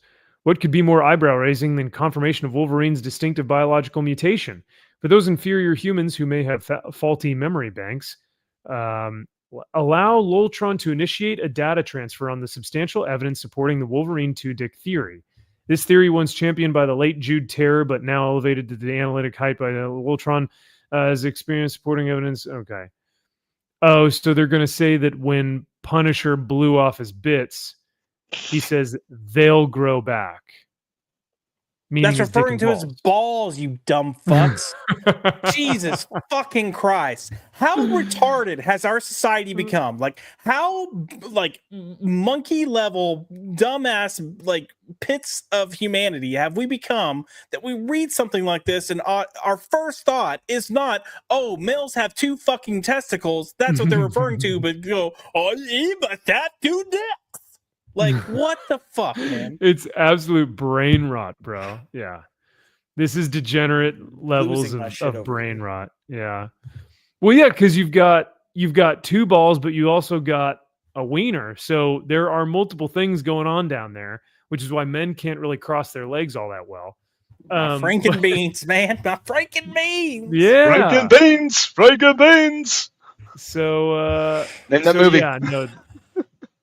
Oh, I can't do it. I'm sorry. I don't know that movie. Something about Mary. Come on, the brother. Franks and beans. He was masturbating.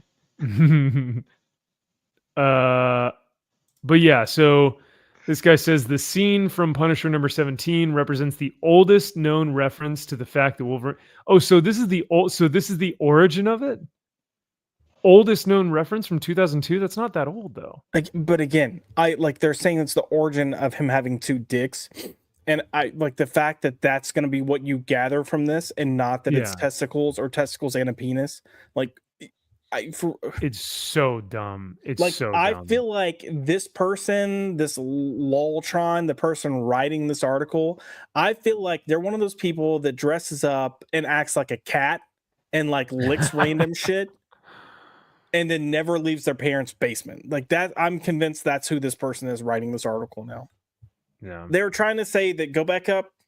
They also had text saying that this cover is an innuendo showing that he's hiding something because he's hiding a beer bottle. Like, no, bro's just double fisting. Like, he's gonna chug a beer and he doesn't want to have to get back up to get the second beer. Like, there is no. Like, we're at this point, we are reaching so far. Like, we are reaching so fucking far that we're making Reed Richards look like, I don't know. What do you call it when people don't have full arm, like amputee man? I don't know. I think that this is exactly what Bleeding Cool is looking for and Loltron wants, because I think if they were to watch this, they'd be like, bro, chill out. It's just a joke. Like, we're just joking. But seriously, or like subconsciously, I think they want it to be true. We notice what's going on with the hat, right? We're reaching McDizzy status. That's where we're getting with this. Just wait. You haven't read this part. Fucking A. Wolverine has 2 dicks, one for fucking and one for making love. The one for fucking he uses on Cyclops, while the one for making love he uses on Jean Grey.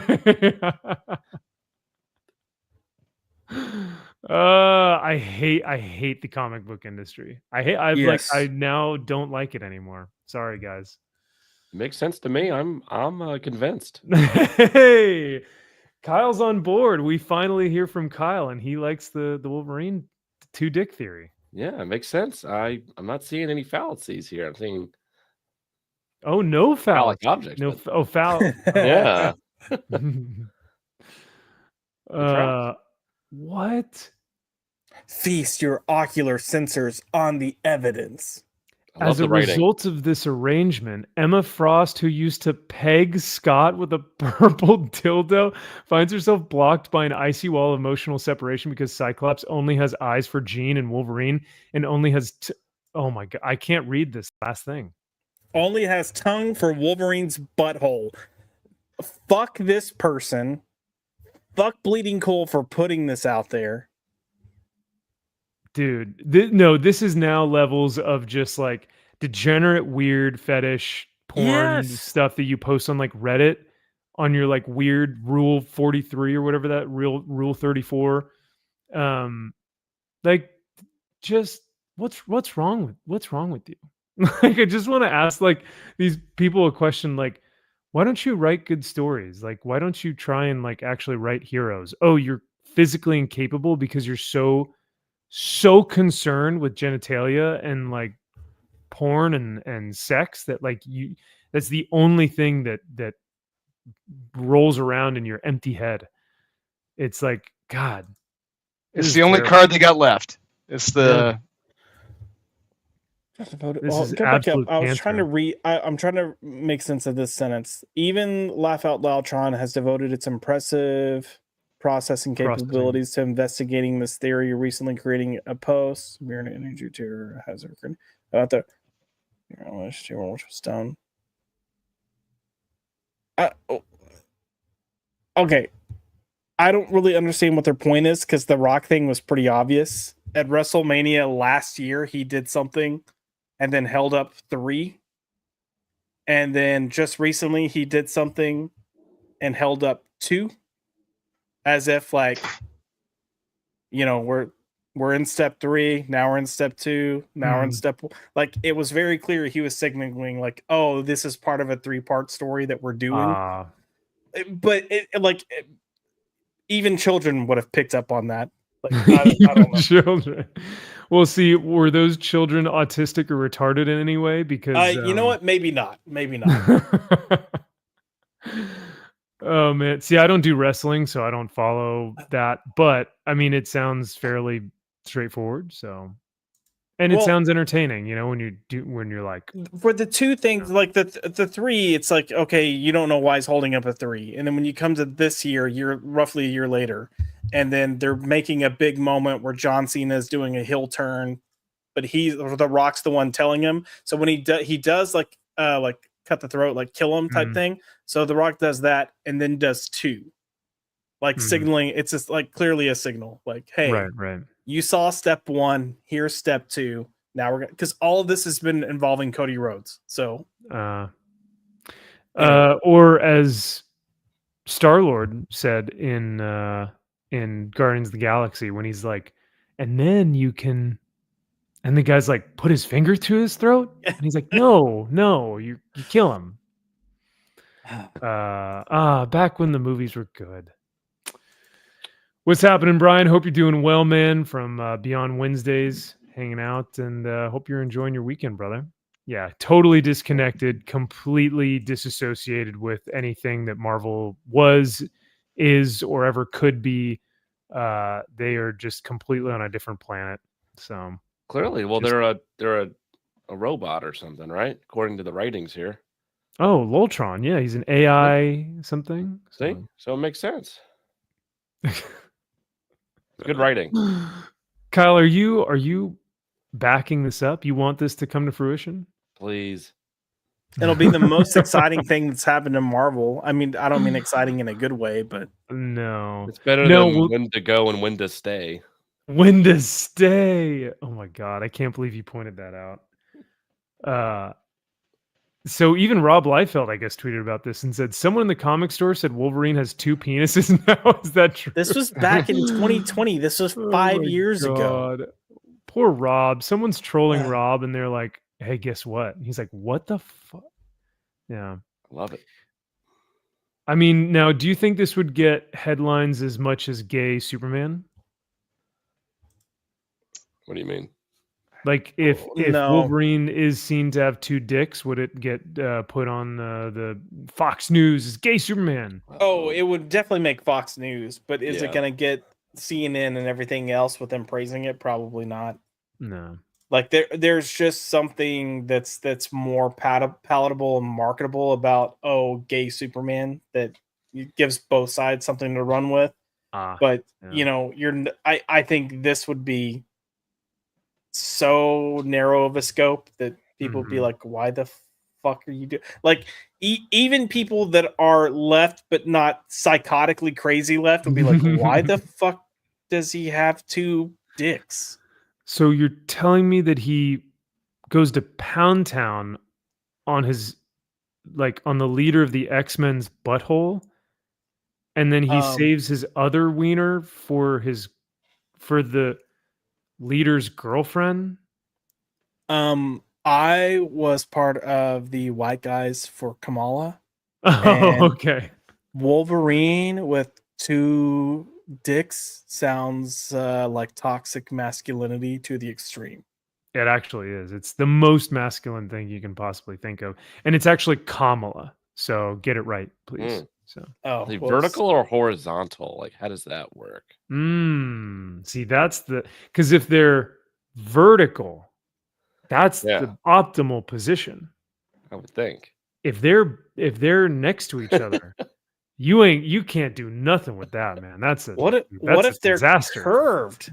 What if they're going like opposite directions? Doing like this. He's not going to be able to do anything. Oh, It's like man. maybe one goes straight and then one like curves up. You know, it's like pick your poison. Which one's which? What if one grows out of his ass? He's got one in front and one behind. Listen, Drew, don't give him ideas. They go like this on him? Yeah. Like they go like that, yeah. Oh God, that'd be terrible. Okay, can you imagine though? Just speaking as men, can you imagine how uncomfortable it would be to have two penises? Like one penis gets it gets between your penis, your dick, and your balls. They get in the way enough with every like. Think about how many times we have to adjust our pants or our underwear before squatting or bending. Throw another appendage in there. Max looks confused. No, I'm just because I'm thinking like I would put up with the discomfort if I had a second appendage for sure. I don't think we're really thinking this through. I think we're thinking No, like not at second all. dick. Not at all. I mean, unless you're like Happy Hands Club and like I can go to like whacking whack-a-mole with both hands. Maybe. Put it like slap them together, man. Hey, with great power comes great responsibility. You better be careful with that. Oh my God! I hope someone clips this little bit of the conversation. That is a superpower with great responsibility. It's so funny. I can't. But no, I mean it would be because I would argue that balls are the more cumbersome of the two-part anatomy of the dick and balls, because there's really nothing you can do with that. At least with a dick, you can shift it to one side or the other, right? But your balls are just kind of there. Right, but that's my point. Now you're shifting like two different sides. Split it down the legs, or well, I mean, yeah, I guess it depends on if they're, like Kyle said, horizontal or vertical. Like you're never gonna be able to wear briefs. I'm okay. You go commando at that point. You don't worry about it. Negative. There's way too much rubbing. Way too much movement. There's that's also your ass crack stinks. All right. No one wants to smell your shitty ass through your pants. Like wear some underwear. So wait, no, but Kramer in Seinfeld, he goes, what does he say? I'm free balling. I'm loving every minute of it. I'm out there and I'm loving every minute of it. That's what it is. I'm out there and I'm loving every minute of it. And everyone's like, you mean the only thing between us and it is just one thin layer of material of pants? For the love of God, please wear underwear. Guys, come on. No, it's yeah, I think the only time I don't jockeys. is yeah. You know what that means? I think the only time I don't is wearing trunks, like swim trunks to the beach. Oh well, yeah. I mean, you don't wear in the water, yeah. Like I never wear underwear. Yeah. For that, like if I'm wearing a swimsuit going swimming. Right. Well, this has been an enlightening conversation, and I think that we have a lot to think about. Loltron or Loltran, what the fuck was the name? Loltrans. Yeah. Yeah, well, thank you, Loltron, for otherwise known as Jude Terror, for your weird sexual fetishes and your like stupid perverted mind. Yeah, you make Ted Kaczynski seem normal. Yeah. I don't know. What would you prefer then, Kyle? Just one or two, or two but horizontal? I don't know. I don't know if I can handle two. I'm barely handle one. I don't know if I'm there. About to say I'm team one and let it be my little superstar. I don't know, exactly. like just the little engine that could. That's right. Yeah. And and you just get really used to that one. Listen, I will make this promise. If this book comes out and Wolverine actually does have two dicks and they confirm it, I will take clips or whatever, pictures of them confirming this, and I will put it to a song or me singing, do your dicks hang low? Do they wobble to and fro? Can you tie them in a knot? Can you tie them in a bow? Yeah, that's a perfect depiction. Perfect, perfect way to summarize the conversation. I hate my life right now after this this was you always do this. I'm you know what? I'm blaming Drew this time. Max puts me through so much shit for his shows. But this time it's Drew's fucking fault. It's true. It is. I had something else that I was planning on talking about. I was going to talk about Dustin Nguyen and how he's like, calling out Marvel and all this stuff, and then Drew is like, no, this is worse. This is much worse. This is worse. But it's a theory, though. It's not even theory. real. Yeah. Well, then we don't know if it's real. It's some jack off who's just trying to get clicks and using this as his weird, not disguised fetish. Poorly disguised fetish, I should say. Very poorly. Yeah, apparently. When he says, Wolverine is tongue punching Cyclops. Yeah, it's poorly disguised. How many years until LOLtron is outed for having like child kitty porn on his like laptop or something? I'd give it to the end of the year. Yeah, okay. Like, I have no much more hope for these people. Sorry, the chat. Shieldwall popped in with "What's up?" and Jacob goes, "Up, Shield. Wolverine has 2 dicks now." So nonchalantly, just like, "Hey, man, yeah, Wolverine's got 2 dicks. Yeah, what's up, man? Oh my god, no big deal. Yeah." I the one thing that I did forget was we were going to go over the political map of all the different creators. You've got like Ethan Van Sciver and Alan Moore and Brian Michael Bendis and like Jack Kirby and all these different creators. It is a very, very thorough and detailed image. So we won't go over it tonight, but we will talk about it next week because I'll just move it to the next week. But yeah, there are some on there, like they were saying Frank Cho is like center right. And I was like, shit. No, he's not. No, I mean, had this come out like 6 months to a year ago, we probably would have agreed with that. But sure, his comments between that time period have proven that's not the case. Correct. Yep. It was funny though, because their reasoning for why he was more center right was because he had like one arm, like a jack off arm that was like way bigger than his other arm. And it was like, I draw unrealistic women for myself or something like that. And I was like, okay, that's your reason for him being right. All you got. Yeah. When you look at his Instagram and does that mean I'm far left? Because Correct. you don't. Oh yeah, actually, because you don't subvert to the correct male gaze. Yeah. Congratulations, lefty. Freaking yeah. SJW. Yep. Weirdo. What's your avatar again when you take your camera off? What is that? Yeah. Hold on, I gotta. That's right. He's been hiding it this whole time. See? He secretly wanted to talk about the 2 dicks theory. I mean, there's that one. There it is. And then, my backup is going to be. Oh god! Oh my god! That's every comic book fan right now. That's somehow better. This is my 3rd one. Oh wow! Just proving the point. Wow. And you said her name wrong earlier. How dare you? Look at what I'm surrounded by right now. Look at the degeneracy that I have. I've got some comic book covers below me, and then this thing. God. Well, and then I have my Circle of Jerks avatar, which is oh god, that's 2 Wolverines. That's 4 Wolverines. Glizzy Gobbler. Wolverine has 2 dicks. I just assumed it was 2. Oh yeah, no. He's going for a foursome there. No. You see Wolverine in a back alley. POV. That's what you get. Does that mean X-23 has 2 vaginas? Vaginas? Yeah. JJ's? All right. And 4 breastises. 4. Giddy up. But wait, how does that work? Because she's only got 2 claws on either hand, while Wolverine has 3. Does it play into the claws too?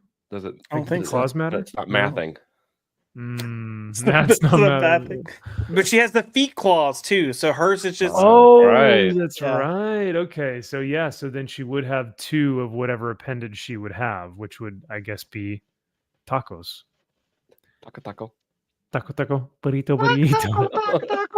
Taco. That's supposed to be nacho, but all right. No, that's all right.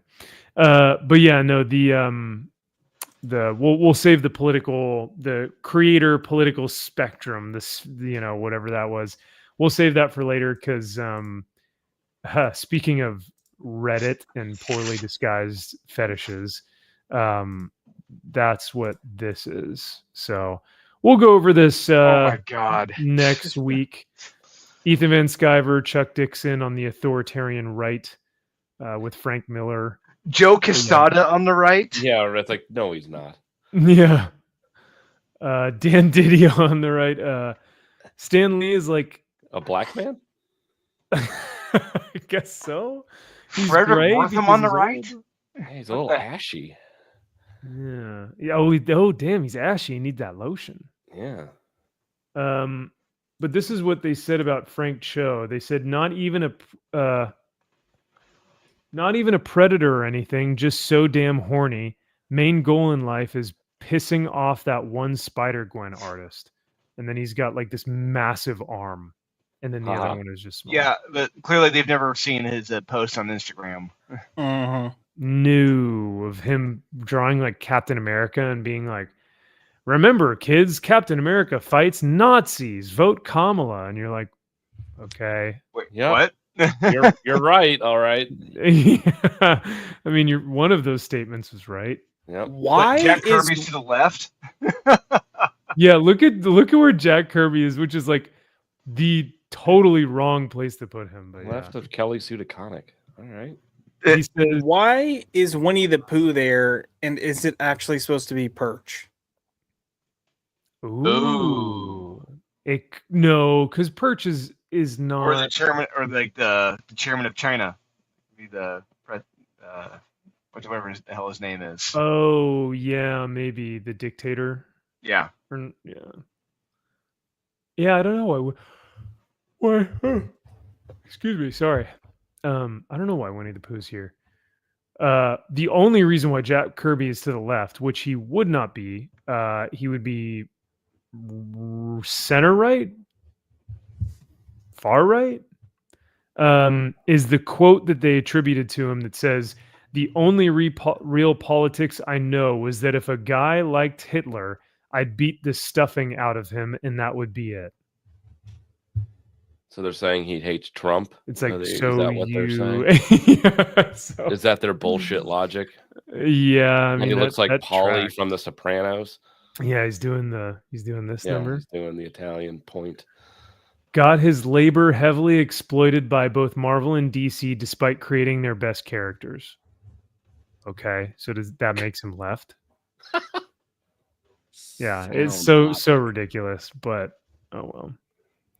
But yeah, maybe we could go over more of this next week. You've got Neil Gaiman here, who's like the emo goth kid that all the girls slot like photo. love. That one actually is pretty funny. Where's the right above Neil Gaiman? That one's actually funny. The Alan Moore one's good of him crying.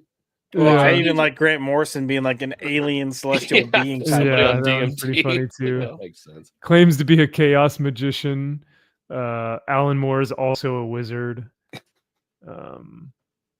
Yeah, Dan Slott posts Orange Man bad on Twitter.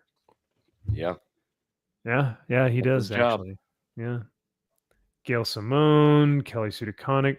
Tom King is pretty good. The crying, angry face, like the yeah. Exclusively writes about his guilt.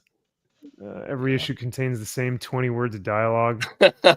Yeah. Nothing about his mommy issues though. That's surprising. So interesting. But yeah, no, these are interesting as well, and they're pretty funny. I do like those, but alas, if we stay up too late, we'll go late on into the night, and then I won't be able to wake up for Comics Aficionados tomorrow morning. So Kaiser is out. Good night, brother. Have a great evening, and thanks for being here, man. Always great seeing you. Jacob says, great show. Good night, y'all. Thank you, Jacob. I appreciate that, man. We're glad you were here, and thank you for enjoying the show. Anything before any other housekeeping that we got to do before we head out? like I said, I'll be on Comics Aficionados tomorrow morning, which would be Saturday, March 15th. So if you guys are rewatching this at a later date, go check out Comics Aficionados. But on the Thinking Critical channel. But Josh, when's your next book club? Book club?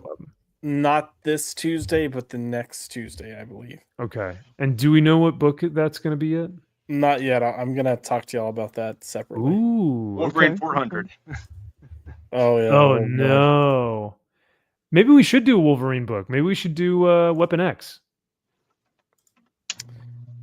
Well, yeah. I No, mean, I'm open. What happened to my? I just opened the calendar and it disappeared. There we go. I won't tell you how to do your show. Even though Kyle tells me how to run my show, I won't tell you though, Josh. Yeah, Tuesday the 25th is right. going to be the next comic book club. Okay, sweet. All right.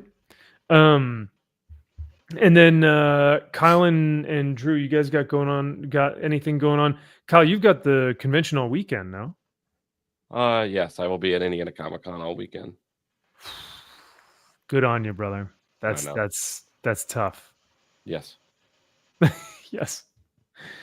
Oh man. Well, then you're gonna need some sleep tonight to get well. And then Drew, you what's the next convention you'll be at? Is that C2E2? No, that's already happened.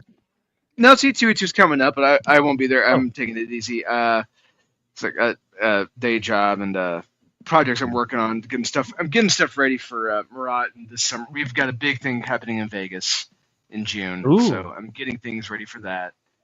It's part of big, and I enough said right there. But Right. I think the next show is gonna be Dallas in June. So I'm finalizing the exclusive for Dallas with Michael Ortiz. So hopefully we'll get that done in time. He should be wrapping it up soon. I know that. So I think Dallas, and then it'll be Vegas, and then Terrificon, then New York. Nice. Oh, very nice. All right, cool. Good deal, man. Yeah, I'm excited for Dallas. That should be a good time. So Oh, it's gonna be. I'll be there all week with Josh. It's gonna be a fucking great time. So, yeah. Max, you're coming out early too. Come on.